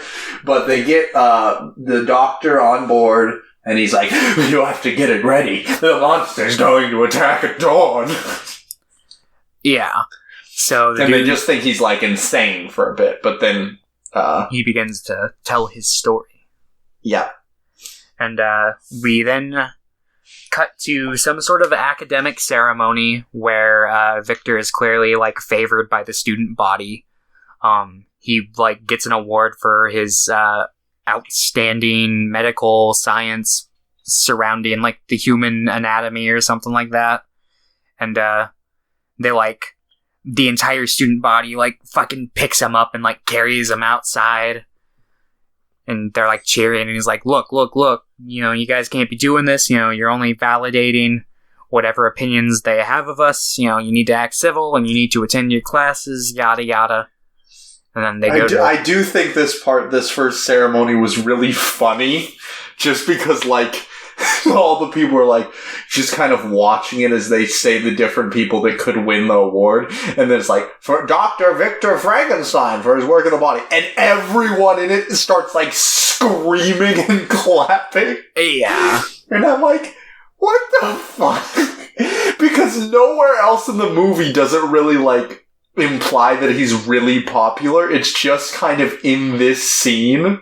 Yeah, I figured maybe it was just, like, he's popular at, like, that college or wherever the fuck it was that was happening, and that would make sense enough. Yeah, that he would. No, I agree. I just thought it was funny because it was never, like, really brought up again, like, his popularity. Yeah, but yeah, so he then goes home where he runs into, like, an old friend of his, and he kind of, like, shows him his progress that he's been making with his work. And he shows him how he, like, makes, like, copies his arm. And he does it by, like, sticking his arm through, like, this copper magnet-looking piece that, like, then begins to form it over in, like, this fish tank he's got over on the side. And his friend is, like, religious, and he starts, like, really freaking out, and Victor then starts, like, belittling him for, you know, his religious beliefs, and he's like, how, what are you, little bitch? What's your god gonna do? Like, yeah, that's pretty much his, like, that's pretty much how he acts, like, what are you, a bitch? Yeah, pretty much. And then he starts, like, getting some really bad tummy cramps, and he kicks his friend out, and then he goes over to work on the monster some more. He's, like, doing this, he's, like, shocking it. He ends up, like, kind of, like, keeling over in pain, and he ends up, like, giving it too much, and the monster, like, wakes up and escapes and just, like, kind of runs out of the place naked. And he, like, tries to chase... Yeah, because he has, like, no idea where he is or what's going on. Like, obviously, his counter, Dr. Frankenstein is asleep or passed out, so he's just, like, running around, and people start screaming at him. He's, like, trying to be nice to people. Randy Quaid's really good in this movie. He is. He like, this might be career highest out of what I've seen from him. like, he's really good. I've only seen a couple Frankenstein adaptations, but, like, as the monster, I think it's, like, my favorite performance. Like, it's not my favorite monster, but, like, from what I've seen, I was just, like, the whole time, like, what the fuck, Randy Quaid? Like, wow! Yeah, no, there's some, like, damn good emotional scenes in this movie. And, like, I was a little worried when he started to talk more, but then, because I was a little worried that the writing was going to be bad, and occasionally it was, like, really melodramatic and a bit iffy, but, like, a couple of the monologues he has as the monster were, like, really good. Yeah. Ooh. Oh, also, the person that plays Frankenstein's best friend, Cheval or whatever, Lambert Wilson, he's in the Catwoman movie. Oh, is he? And that's where I recognized him from. I was like, who is that? And then I just realized, I'm like, wait, that's the guy from the Catwoman movie. He's also in Matrix 2 and 3. Ah, huh. And Babylon AD. What? Interesting. Man, when I was a kid, I loved Babylon AD. I've never seen it. It was just like a random, like, future Vin Diesel movie. Ah, okay. Huh. But, let's see. Oh yeah, so, basically, the next morning, the monster wakes up and he's, like, in this little, like, or he doesn't wake up. He just kind of wanders there by morning and hangs out there. But he's just like chilling in this area where there's like some like statues and shit. And some people like see him and they freak out. And he's like trying to offer his hand. He's like, hello. He doesn't say anything at this point because he like was just born pretty much. But he's like smiling. Yeah. And he's like, ee. And then they hit him and he's like, ah! Ah! Yeah. So then they like run off to go grab like some assistance, and he like takes like this tarp that's on one of the statues off and kind of like dresses himself a little bit. And then they come back and they've got horses, and he gets really mad and he like flips one of the horses and runs away. He like fucking just pushes the horse over. Yeah. It's just like, oh god. Yeah, so he runs away, and they chase him, and he ends up, like, jumping off of a cliff. And, he ends up, like, hitting the rocks, and they, like, see him, and they're like, oh, he's dead. But he's clearly not. He gets up and then goes and saves a little girl who sees him, and then freaks out and starts drowning. But he goes in and saves her, and then he gets shot. Yeah, and meanwhile, at this time, during every time the monster is hurt, Mr. Frankenstein is also hurt. Yeah. So he wakes up. Like when he falls on the rocks, he's like, what the fuck? Yeah.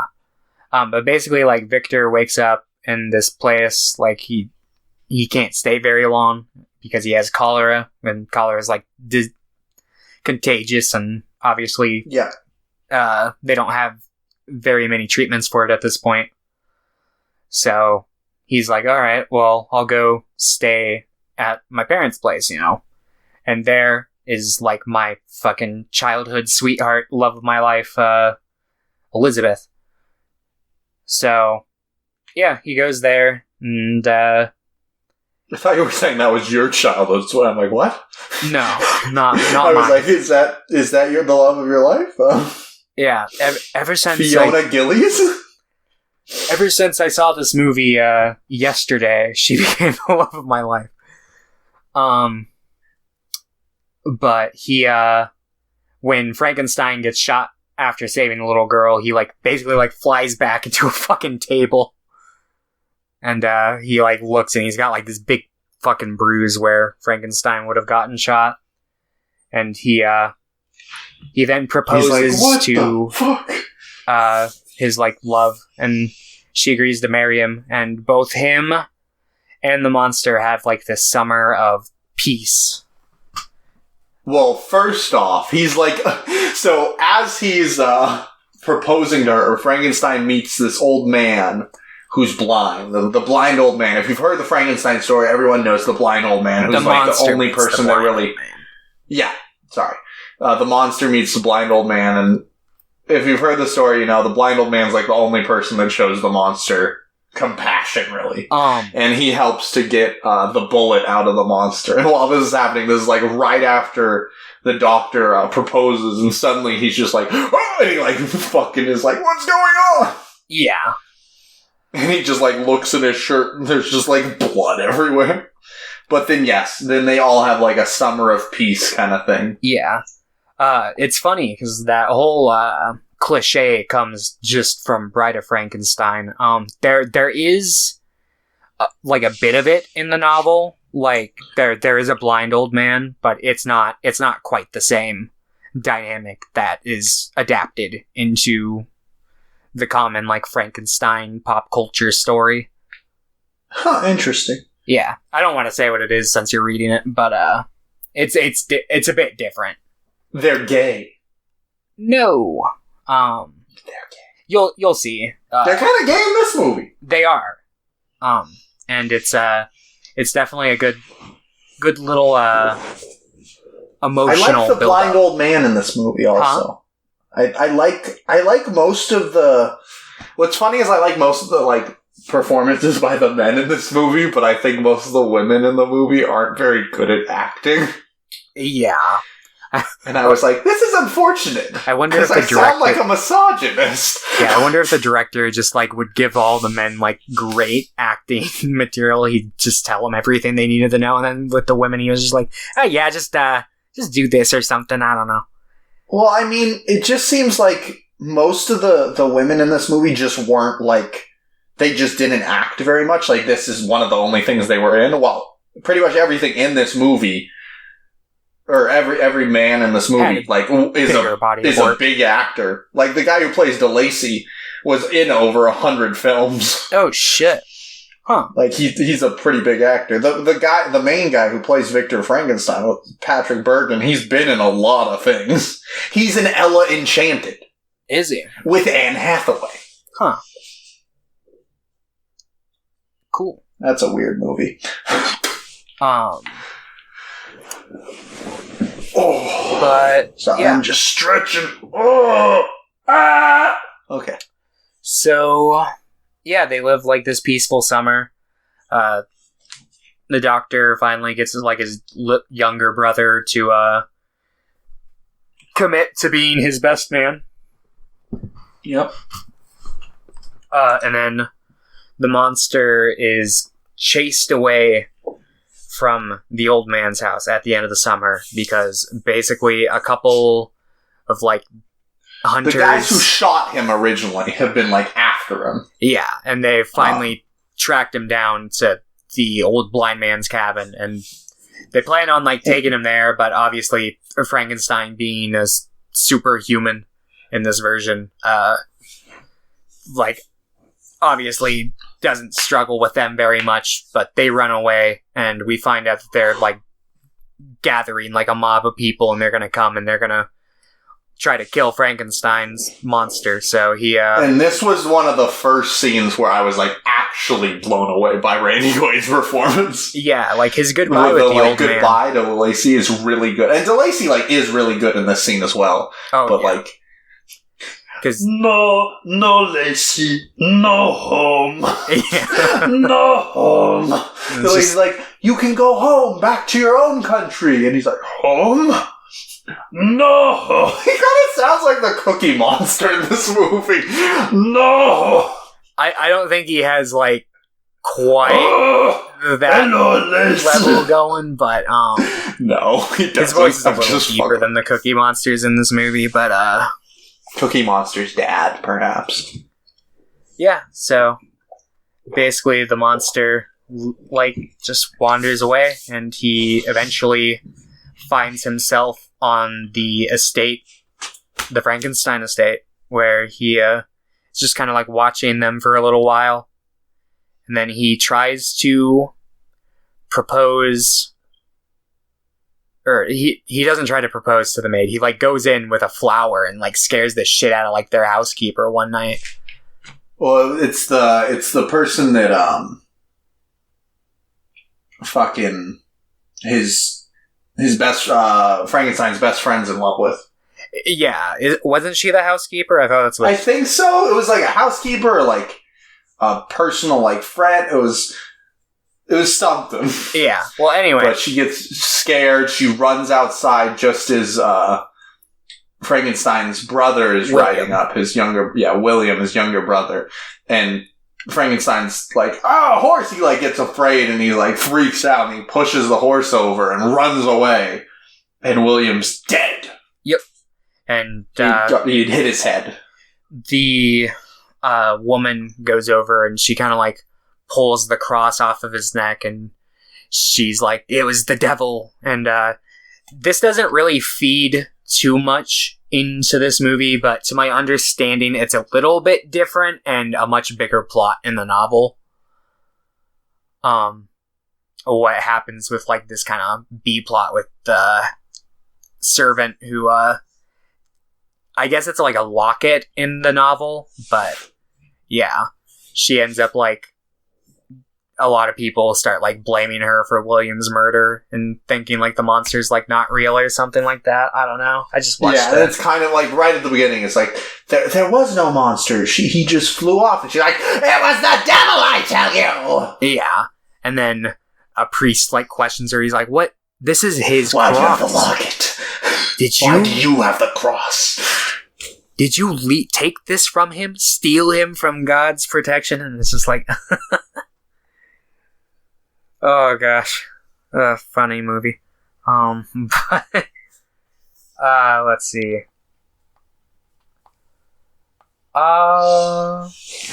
But eventually, yeah, they meet. So it's William's funeral. At the funeral, everyone's walking away, and throughout this whole thing, it's pretty heavily implied that, and it's even told by this point that there's this psychic connection between the two, and, Dr. Frankenstein's like, "What the fuck?" And he like feels them and he turns around, the monster's right there, and he's like, "Oh no." Yeah. So then he like confronts his family and he's like, "The monster's alive," and he explains everything. He's like, "I did it. I killed him." He's like, "It's me." And it's revealed that, Frankenstein, the monster's just a clone of him pretty much. Yeah. And yeah, he's pretty freaked out about it. And he's worried. So basically he kind of like just goes out hunting for it, and he goes to this bar where he finds the old man, and he notices that like the old man kind of reacts weird to his description when he's like asking if anyone's seen this guy. So he follows him, forces him at gunpoint to tell him where he went. Yeah, at this point, like, for the rest of the movie, pretty much, Dr. Frankenstein's just, like, fucking unhinged. Yeah. So, yeah, he kind of, like, explains, he's like, "Look, I don't know, I just, like, he's gone. He had to go," and he explained, through, like, a line of dialogue, he expresses that the monster can talk. He's like, "Wait, it can fucking talk?" He's like, "Yeah, he's a foreign fella, but he learns pretty fast." No, Lacey. No home. Yeah. No home, Lacey. So, yeah. He steps outside, and immediately just the monster's right there. He's waiting for him. Yeah, like literally right there. And then he starts chasing the monster, and the monster like jumps over a small ravine, and the doctor attempts to as well, and then fucking almost dies. And then suddenly he's like, "Save me, save me." And the monster being a better person than the guy he's a clone of, does. Yep. And yeah, so he then questions. He's like, and then "Why this is the other monologue that I really like in this movie." Yeah, this is like, the really good one. "You brought me into this world and you didn't teach me. You didn't tell me people would hate me." Yeah, to be fair, in this version, in the novel, it's a lot more clear that like the doctor abandons him, but in this version, To be he fair. kind of, runs away. But I mean, the doctor should have had somebody else there for when the monster woke up. He's just like, I'm gonna do this experiment every day. Yeah. Well, I also got an idiot. I also got the impression he wasn't meaning to wake the monster up at that point either. Yeah. So, it was just because of his cholera. The monster's just like, I want a woman. Like you have a woman. Someone to be happy with. And he's like, and if you don't give me a woman, I will be there on your wedding night. Yep. So, he then explains the situation to his wife, and his wife, who is the coolest wife in the world, is like, oh, just, clone me. And he's like, no, absolutely not. She's like, why the fuck not? And he doesn't have a good retort, so they go and they clone her. But then, it's too much for her body. Yeah, at 75% of the way, screaming and die. Pulls the plug on it. Off. And this is probably the best part, effects work.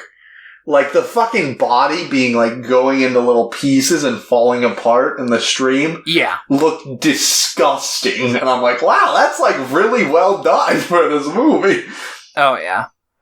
I was eating chips, and I'm like, this is fucking gross looking. Yeah, I don't think I'd want to eat chips while looking at that. So the monster just bursts through the window. Yeah, he's on the sunroof thing, the skylight, and he's looking in, and he's like, and he jumps in, he's like, Burr! Yeah. But then he ends up and then he gets electrocuted. Yeah. And then he is dead, which at this point I would have been like, bullshit. Cut off his head. Yeah. But so the doctor's like, oh, well, he's dead. Let's just leave without doing any cleanup whatsoever here.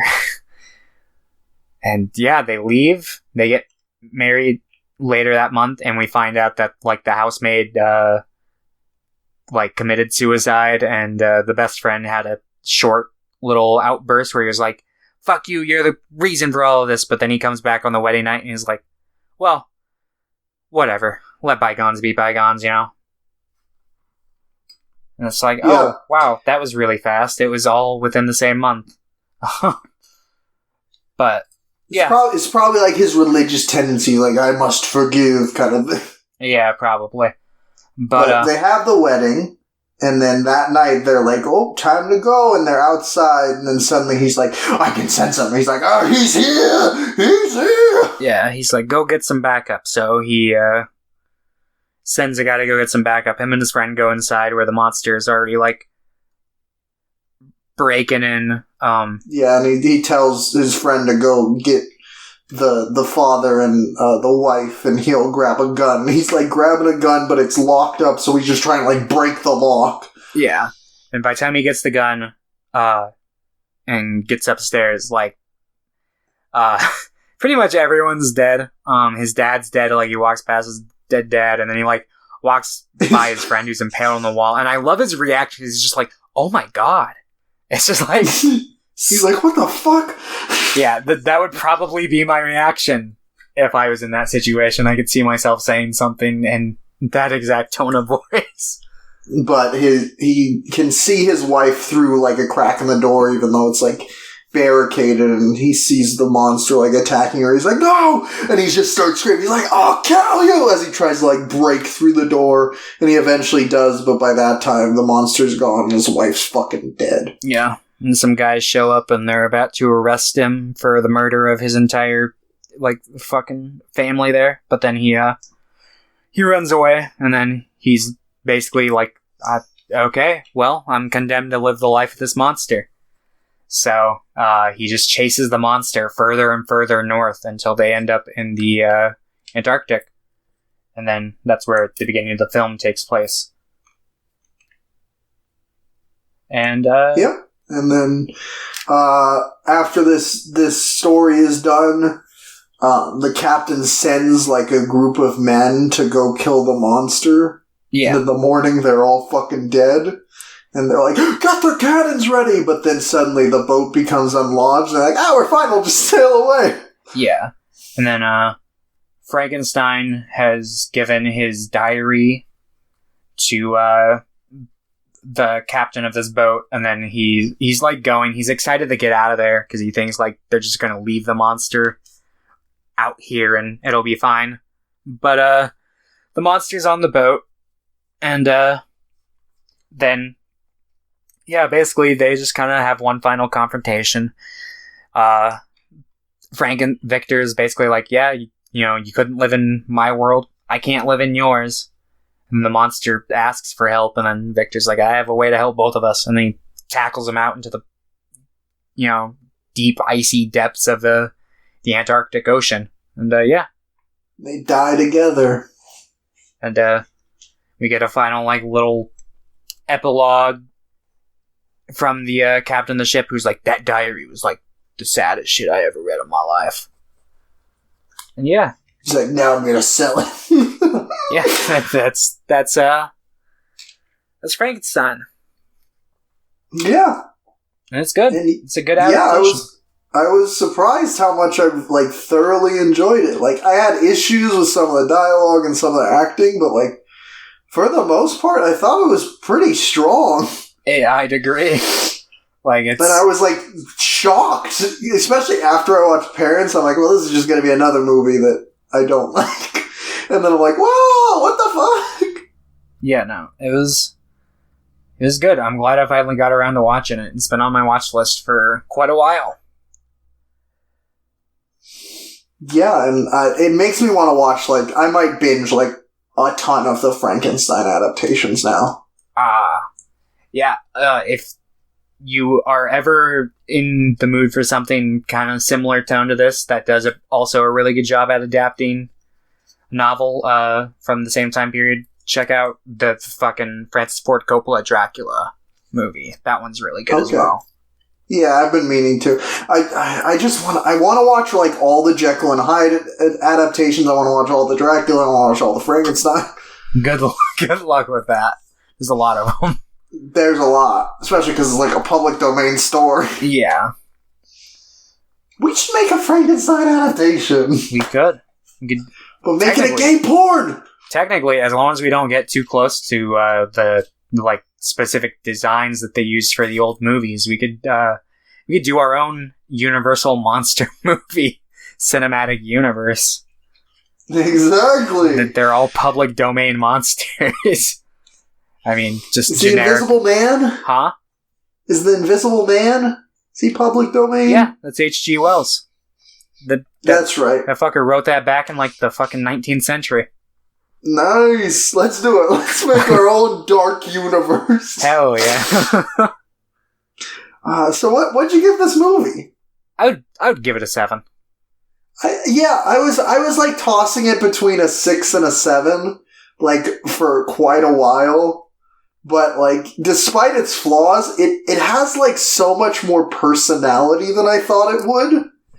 Yeah. And like, Randy Quaid is really, really good. And I think the guy who plays the doctor is pretty good as well. Yeah. And like, most of the guy actors in this are like really strong. So despite some of the less good women characters, I would also give this a 7. I really like this. And I wouldn't even be I'm kind of glad I bought it now, because I kind of want to rewatch it someday. Yeah. Now you don't have to probably rent it after every time. I see all the other Frankenstein adaptations. Oh yeah. So in like 100 years. Oh jeez. So. All right, let's talk about this movie. Sure. This is one of Bong Joon-ho's top 10 films of all time. I can kind of see why. This movie, I can tell that Memories of Murder is influenced by this at the very least. Yeah. Like, especially how the lead detective kind of acts. And his, like, downward spiral. Yeah. It reminds me of the competent detective in Memories of Murder. Mm-hmm. Like, like, I just kept getting Memories of Murder vibes from this movie. Yeah. And I ended up really liking it. So did I. I had a couple issues with it, but I don't know, like, that might be something that might go away on a rewatch. That's what I'm thinking. I like this actually brought me back to a discussion we had about Portrait of a Lady on Fire, because this movie is really good at not showing its audience exactly what you need to see. Mm-hmm. Like, they have these plot elements that are prevalent, like, in the very beginning, but they don't really, like, focus on them. They're just kind of in the shot. Like, everything's, like, in the shots from the very beginning. Yeah. And then just, like, but they don't really draw attention to it until, like, they really need to. Like, they're like, well, he's doing it right now. But, so I feel like I would love this even more on a rewatch because of those elements, like, picking it out and being like, oh, it's right there.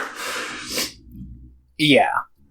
For sure. And to the point that I think, like, I don't think this movie was necessarily, like, scary, except for, like, a couple parts. There were a couple parts that, like, legitimately, like, they didn't, like, scare me in the sense that I, like, jumped or anything, but, like, there's a really good sense of, like, ambiance and atmosphere in this movie in a couple scenes, that to the point where I was like, why is my hand shaking? Yeah, like, it didn't even feel scary to me. My hands were just shaking. Once it got to, like, the last, like, third of the movie, I started getting a lot of vibes to a movie that scared me a lot when I was younger, which is Dead Silence.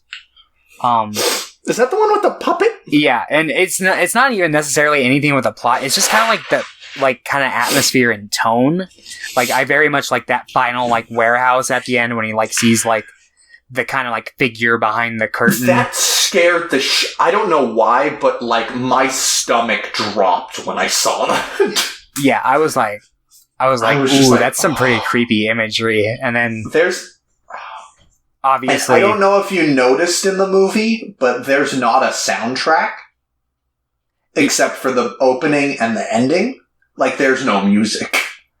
Yeah, I had noticed that there was, like, a lot of, like, quiet scenes. I didn't, like, pick up on the fact that there was, like, literally none throughout most of it. But instead, it's just, like, he adds a lot of stuff to, like, amplify the fact there is no soundtrack. Like, he puts a lot of wind sounds in and stuff like that. Yeah. And I think that helps to add this, like, feeling of uneasiness.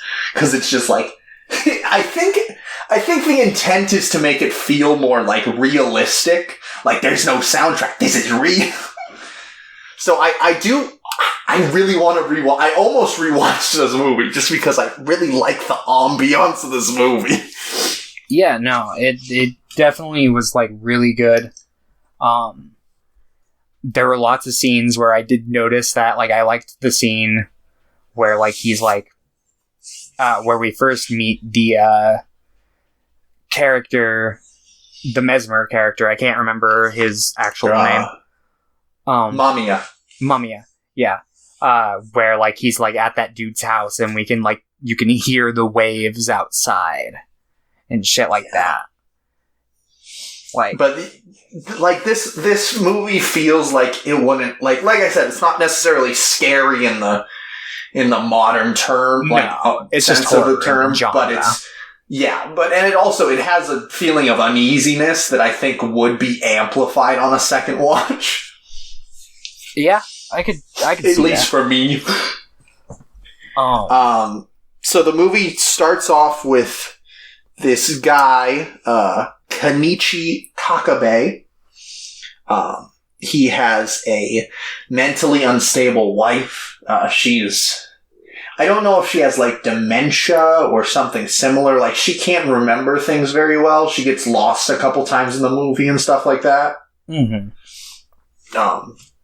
But he's this, like, emotionally repressed cop. He doesn't really say anything ever, like, about his emotions until he kind of breaks.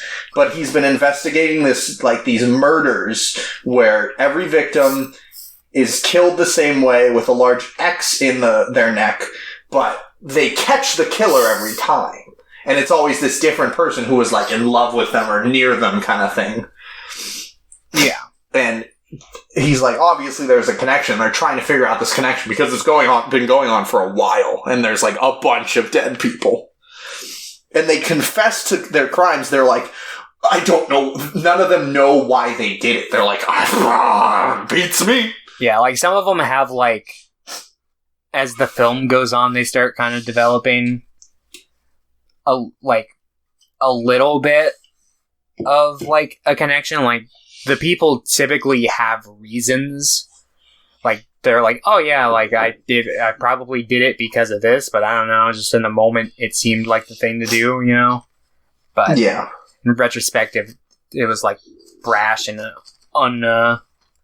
unrational, you know? Or irrational.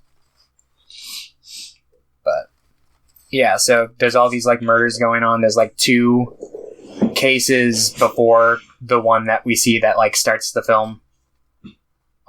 Yeah. And yeah, they're just trying to find the connection on all of this. So they do this by obviously interviewing the survivors as they can. And the first person they meet is well, he's working with this psychologist. He's pretty much the secondary protagonist for most of the movie. His name's Sakuma. Mm-hmm. And he's a psychologist, and he's the one that eventually determines, like, the common thread between these guys. But they're interviewing a guy that, first they find a guy that killed a prostitute, and he was, like, hiding in a little closet. Oh, he's yeah. Like, he was, like, shaking. That was, like, right at the beginning of the movie. But then after that, we're introduced to this school teacher guy who's, like, was walking on the beach and met this other guy, who, like, couldn't remember his name or anything, so he brought him back to his house to try to help him. This is Mamiya, who's the spoiler alert primary antagonist of the film. Yeah, they make it pretty clear at this point that there's like, something up with this character. Especially after this scene. Like, this scene right now, like, could just be construed as, like, okay, this guy's just kind of weird. Yeah. But then after this, it's like, oh, the school teacher just murdered his wife. Yep. But they eventually figure out this link that everyone met this seemingly homeless person who didn't remember anything. Yeah. And they're like, well, we gotta find him. Because he kills 2 more people before they eventually find him. Because he then goes to a police box where he gets a cop to murder his, like, co-officer that he works with, shares the box with, and then he's taken to a, like, hospital from the police box where he then has a doctor who then, like, goes and cuts off some dude's face in a public restroom somewhere. That looked good. Yeah. A lot of the effects in this movie look like they don't do a whole lot of effects, like, for, like, cutting and stuff, because most of it is just, like, you stab or you shoot. But he, like, cut off the face, and I'm like, that looks really good. Yeah. But yeah, so eventually they finally, find this guy in this hospital, and the main detective, Takabe, he's, like, chasing him down, but he's, like, in a dark room where he really is having a hard time, like, keeping up with where he's at in the room, and he's just, like, going around and looking for him, and the it's Mamiya is the... Mamiya. Okay, yeah. Mamiya is just kind of, like, antagonizing him, getting him really worked up. And eventually Takabe just, like, falls over, but then a bunch of other police, like, open the door so they still get him. Yeah. And they, like, interrogate him, and Takabe's like, Mamiya's, like, can't remember anything, or at the very least pretends not to be able to, like, remember anything. And, he always just counters Takabe's questions with, like, another question. He's like, well, who are you? And what do you do? And Takabe, like, just starts losing it. Yeah. Because obviously he's, like, repressed. He doesn't deal with his emotions. And there's a pretty clear parallel between the way Mamiya acts and the way his wife acts. Like, they both don't remember things. Mm-hmm. And I think, and he reveals a bit later that, like, he hates part of his life, like having to take care of his wife. It's like, I hate, dealing with this because I'm just reminded of the things, like the way things used to be kind of way. Yeah. And Mamiya's, in a sense, like, just antagonizing that just by being who he is, like, not remembering things. Like, every part of his life seems to be antagonizing him. Yeah. So it's just, like, driving the main character nuts, and he, like, has to leave, and the psychologist is like, maybe you shouldn't, talk to him anymore. It's kind of, seeming, like, bad for you. Yeah. So basically they have this guy captured, and Takabe goes and he checks out his house. He, like, because basically, like, he hadn't been there in 6 months, but or something like that. They find him because he had, like, a fucking burn on his back, and they, like, found out where he worked and where he lived, and yeah, he finds out he hasn't been there for 6 months. He paid, like, a year's rent in advance, and that's the dream, to be able to do that. Yeah. Just pay a year's rent and just not worry about it for a year. Yeah, it's just like, oh yeah, that would be nice. But let's see. Yeah, so he just kind of is going around the house, and then he finds, like, a fucking dead... Is it a monkey? Yeah. Okay, yeah, he finds, like, a dead monkey that's, like, fucking decomposing, and it's, like, fucking... It's over this tub. Yeah. And it's got which the same... is filled with, like, black soupy goo.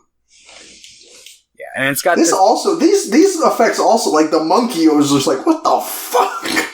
Yeah.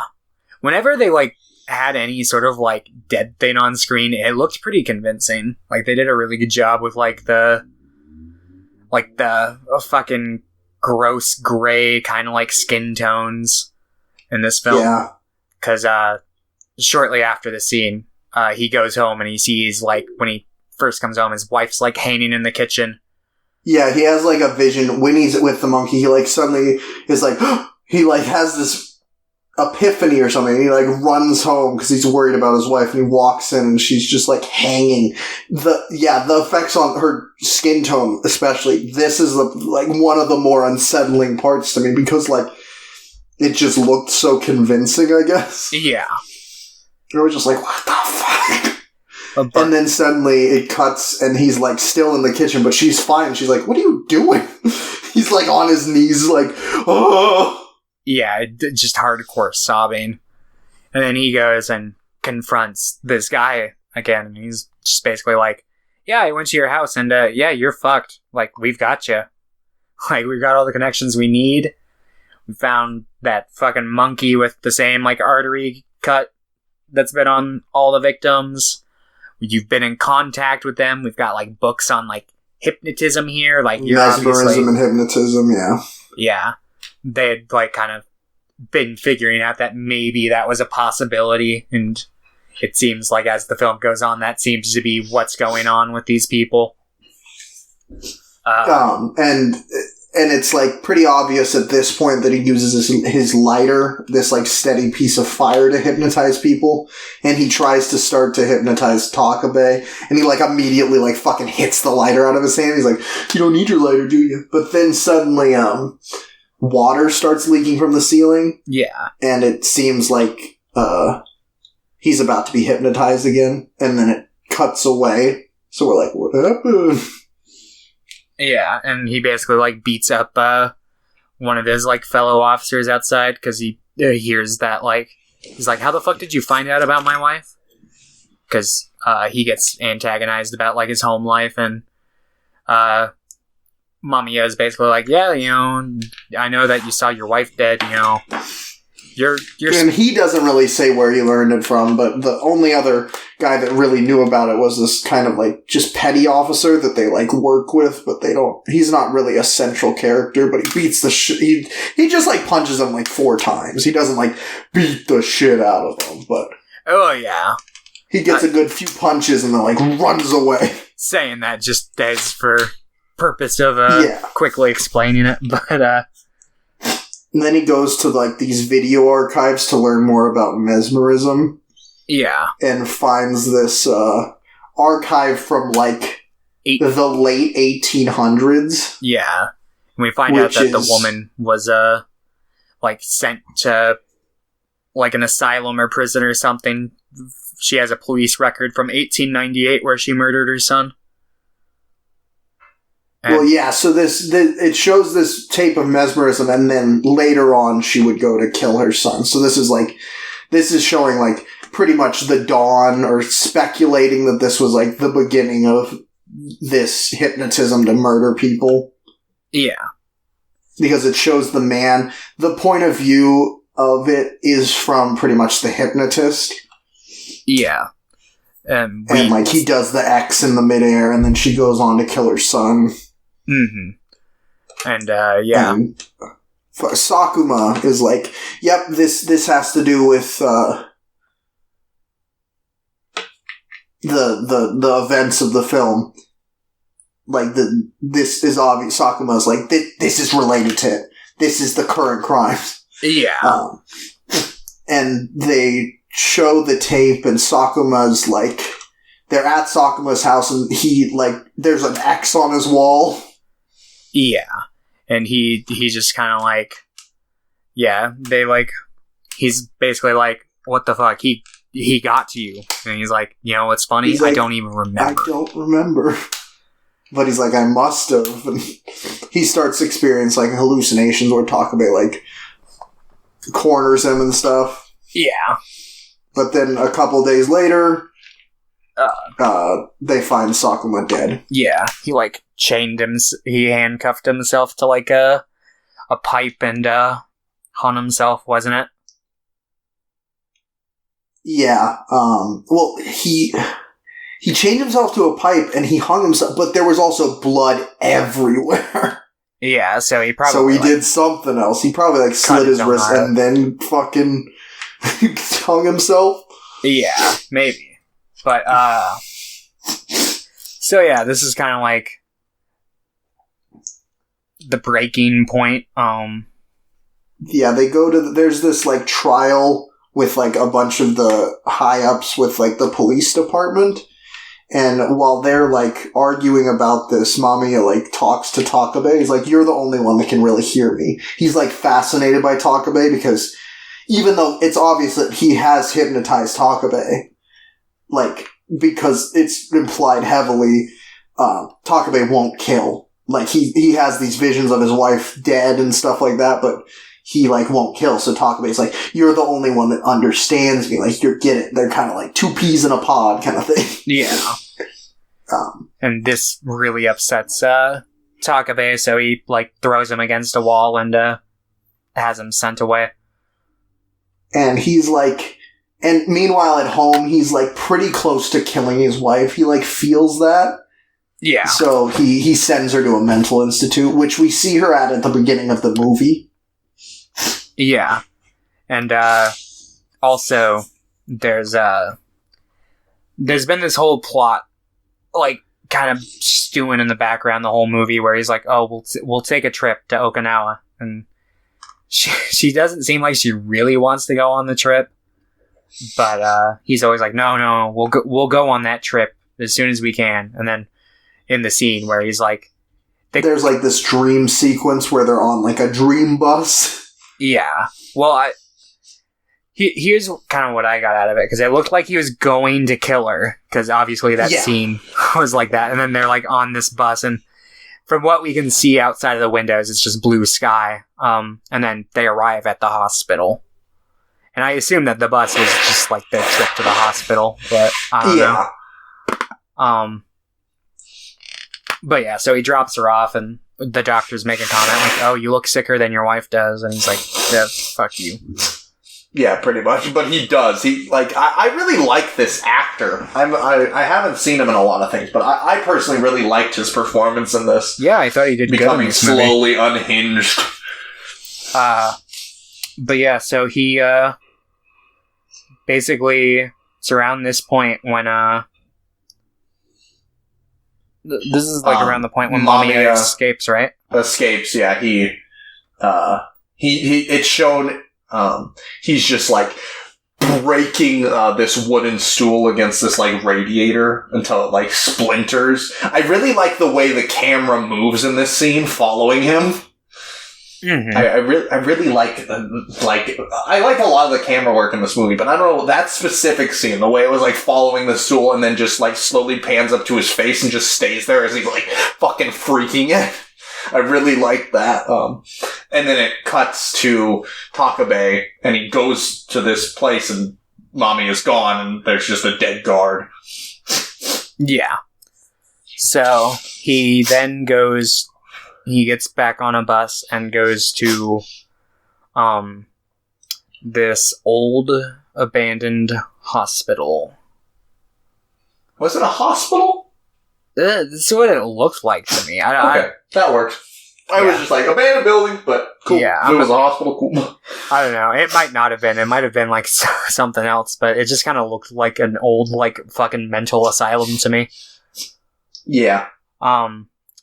But it's here where we describe that sequence where he like sees like a man behind the curtain who looks like there's pale like a and shadow, and I don't know what it is. Those fucking like curtain things, whatever they're called, those like kind of see-through, semi-transparent curtains. They use them a lot in a lot of horror movies, but I think they are pretty terrifying.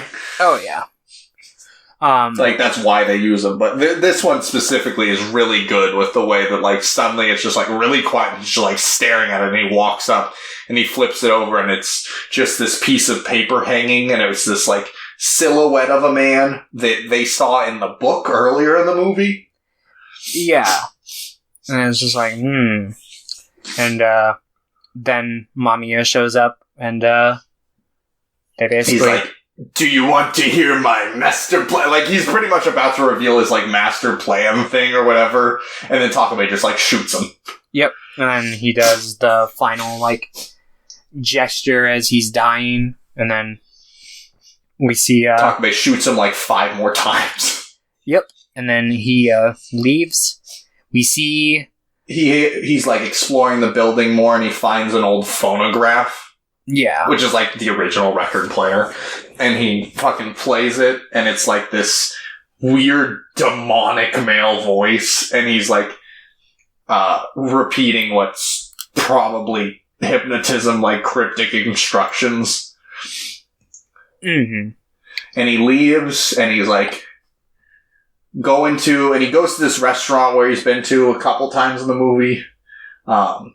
And there's this waitress, she talks to Takabe, and then afterwards she immediately goes over and, like, picks up a knife.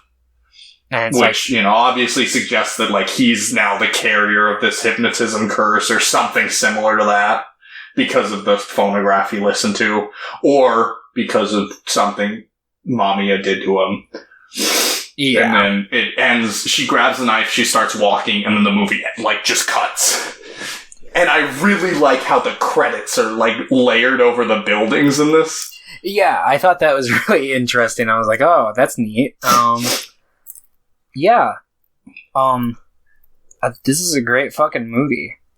Yeah. I find myself a little lost once it gets to, like, basically from the point when, Sakuma, like, fucking starts getting cryptic to, like, the end there. I need to rewatch it, like, look for closer details and kind of, like, see if I can better make out what's going on. Yeah, and I feel like a lot of it is meant to be, like, ambiguous and left to interpretation. Yeah. Like, I'm pretty sure Kiyoshi Kurosawa has also never, like, explained what the movie is. In a lot of ways, the second half of this movie kind of reminds me of Mulholland Drive in, like, how, like, kind of strange it gets. Yeah, I wouldn't say it gets, like it doesn't get nearly as strange, but the execution of these ideas and the way that they leave things, like, up to interpretation, I think that has a strong, like, connotation with Mulholland Drive. Mm-hmm. Yeah. Or even something like, The Holy Mountain. Yeah. Like... Which I'm a big fan of. That's why I do really want to rewatch this movie. Because, like, I didn't think this movie was, like, perfect this time. I really liked it. But I feel like on rewatches, I could understand this getting, like better with each watch. I don't know if it will, but I do really want to rewatch it. Yeah, that's kind of how I feel about it. I'll probably, like, wait a little while before I rewatch it. But I definitely want to give it another watch. Like, Martin Scorsese also really, really likes this movie. He thinks this is Kurosawa's most terrifying film, which is interesting because, like, some of his other movies are, like, actually, like, horror films, like, with, like, ghosts and shit. Yeah, I don't know. I kind of like this movie a lot. Like, it was pretty great. Like, I liked that it was, like, this crime drama movie that, like, had me guessing a lot, because there was, like, the very beginning, I'm like, oh, it's some supernatural factor. And then, like, the entire, like, middle chunk of the movie, I'm like, oh, no, it's just, like, this dude who has, like, some sort of, like, forgotten to time understanding. Like, but I think it's kind of both. It feels like... hypnotism, but the devil's hypnotism. Yeah, it's definitely, like, back and forth. Like, they definitely, like, insinuate some things. And I wonder if it's, like, Mesmer is supposed to be, like, controlling these guys. Because there's, like, that whole part when, Mamiya is talking to his doctor, and he's like, you know, my head is empty, you know, everything about me is, like, outside of my head. So I just picture, like, this Mesmer ghost, like, just basically, like, puppeteering them almost. Like, I don't know. It's like, it's a strange movie. It goes and kind of, like, swings back and forth between the directions it's taking, but that's kind of what I liked a lot about it. Yeah. It's like, it keeps you guessing a lot. Keeps you on your toes. And I really like watching movies about trying to catch serial killers, like Zodiac or Memories of Murder. Yeah. Or Seven. Apparently this movie was, at least a bit, influenced by Seven. I could see that. Seven's a good movie. Yeah. It's probably my least favorite out of those ones that I just said. Like, and I don't think it's as strong as, Zodiac either. Yeah. But I do more than Seven. Zodiac's fantastic. Yeah. I agree. But that movie's... Seven's strong. Seven's a good movie. Also, it's nice to fucking,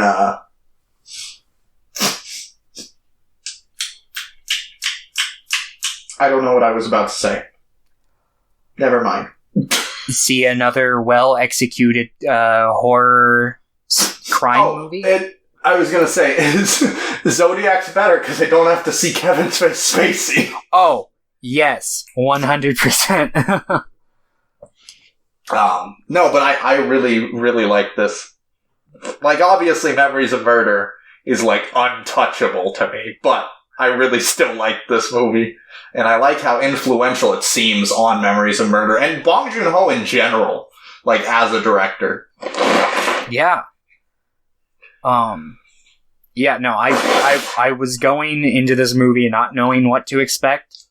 And, I ended up, like, walking away from it extremely pleased. Like, I was just like, holy shit. I'm really, really pumped to see more of this guy's work. Yeah, no, I'm definitely going to be checking out more of his, films, because this was pretty great. And I've heard really great things about Pulse, but also Tokyo Sonata. Yeah, Pulse is the one I had heard of before. Because when I was a kid, like, the American remake came out over here. Good old... Oh, God! I'm dying! Oh, no. Oh, God. Hold on. Oh, my God. Oh, jeez, are you okay over there? Yeah. Oh god, I can't stop sneezing! Oh, no. Oh god! Okay, I'm good. Okay. But, Bong Joon-ho, one of his favorite films is also Pulse, and so seeing, like, he loves Kurosawa a lot. Huh. Yeah, I mean, based off this film, I can see why. Yeah, so hopefully I'll see a couple more this week, because, what else am I gonna do? Fair. Except finally watch Gunbust. I keep saying that every week. I need to watch it. Yes, you do. It's so good. Okay. Are you ready for another director deep dive? Oh, wait, what'd you give the movie? Gosh, I'm somewhere between an 8 and a 9. Yeah. Well, I am personally at a 9. Yeah, I think I'll give it a 9. Well, look at that. All of our scores today were the exact same. Yeah. 4, 7, and 9. Yeah, definitely watch this movie. And Frankenstein. Both were really good. Yeah. Parents, if you want to see a funny Randy Quaid performance, but that's about all that's got. Yeah. Some pretty good dream sequences, I guess. But, I mean, I like the dream sequences in this more. Oh, yeah. The monkey. Okay, so next week we are going to be talking about the director Mamoru Oshii, who's most notably known for doing stuff like Ghost in the Shell.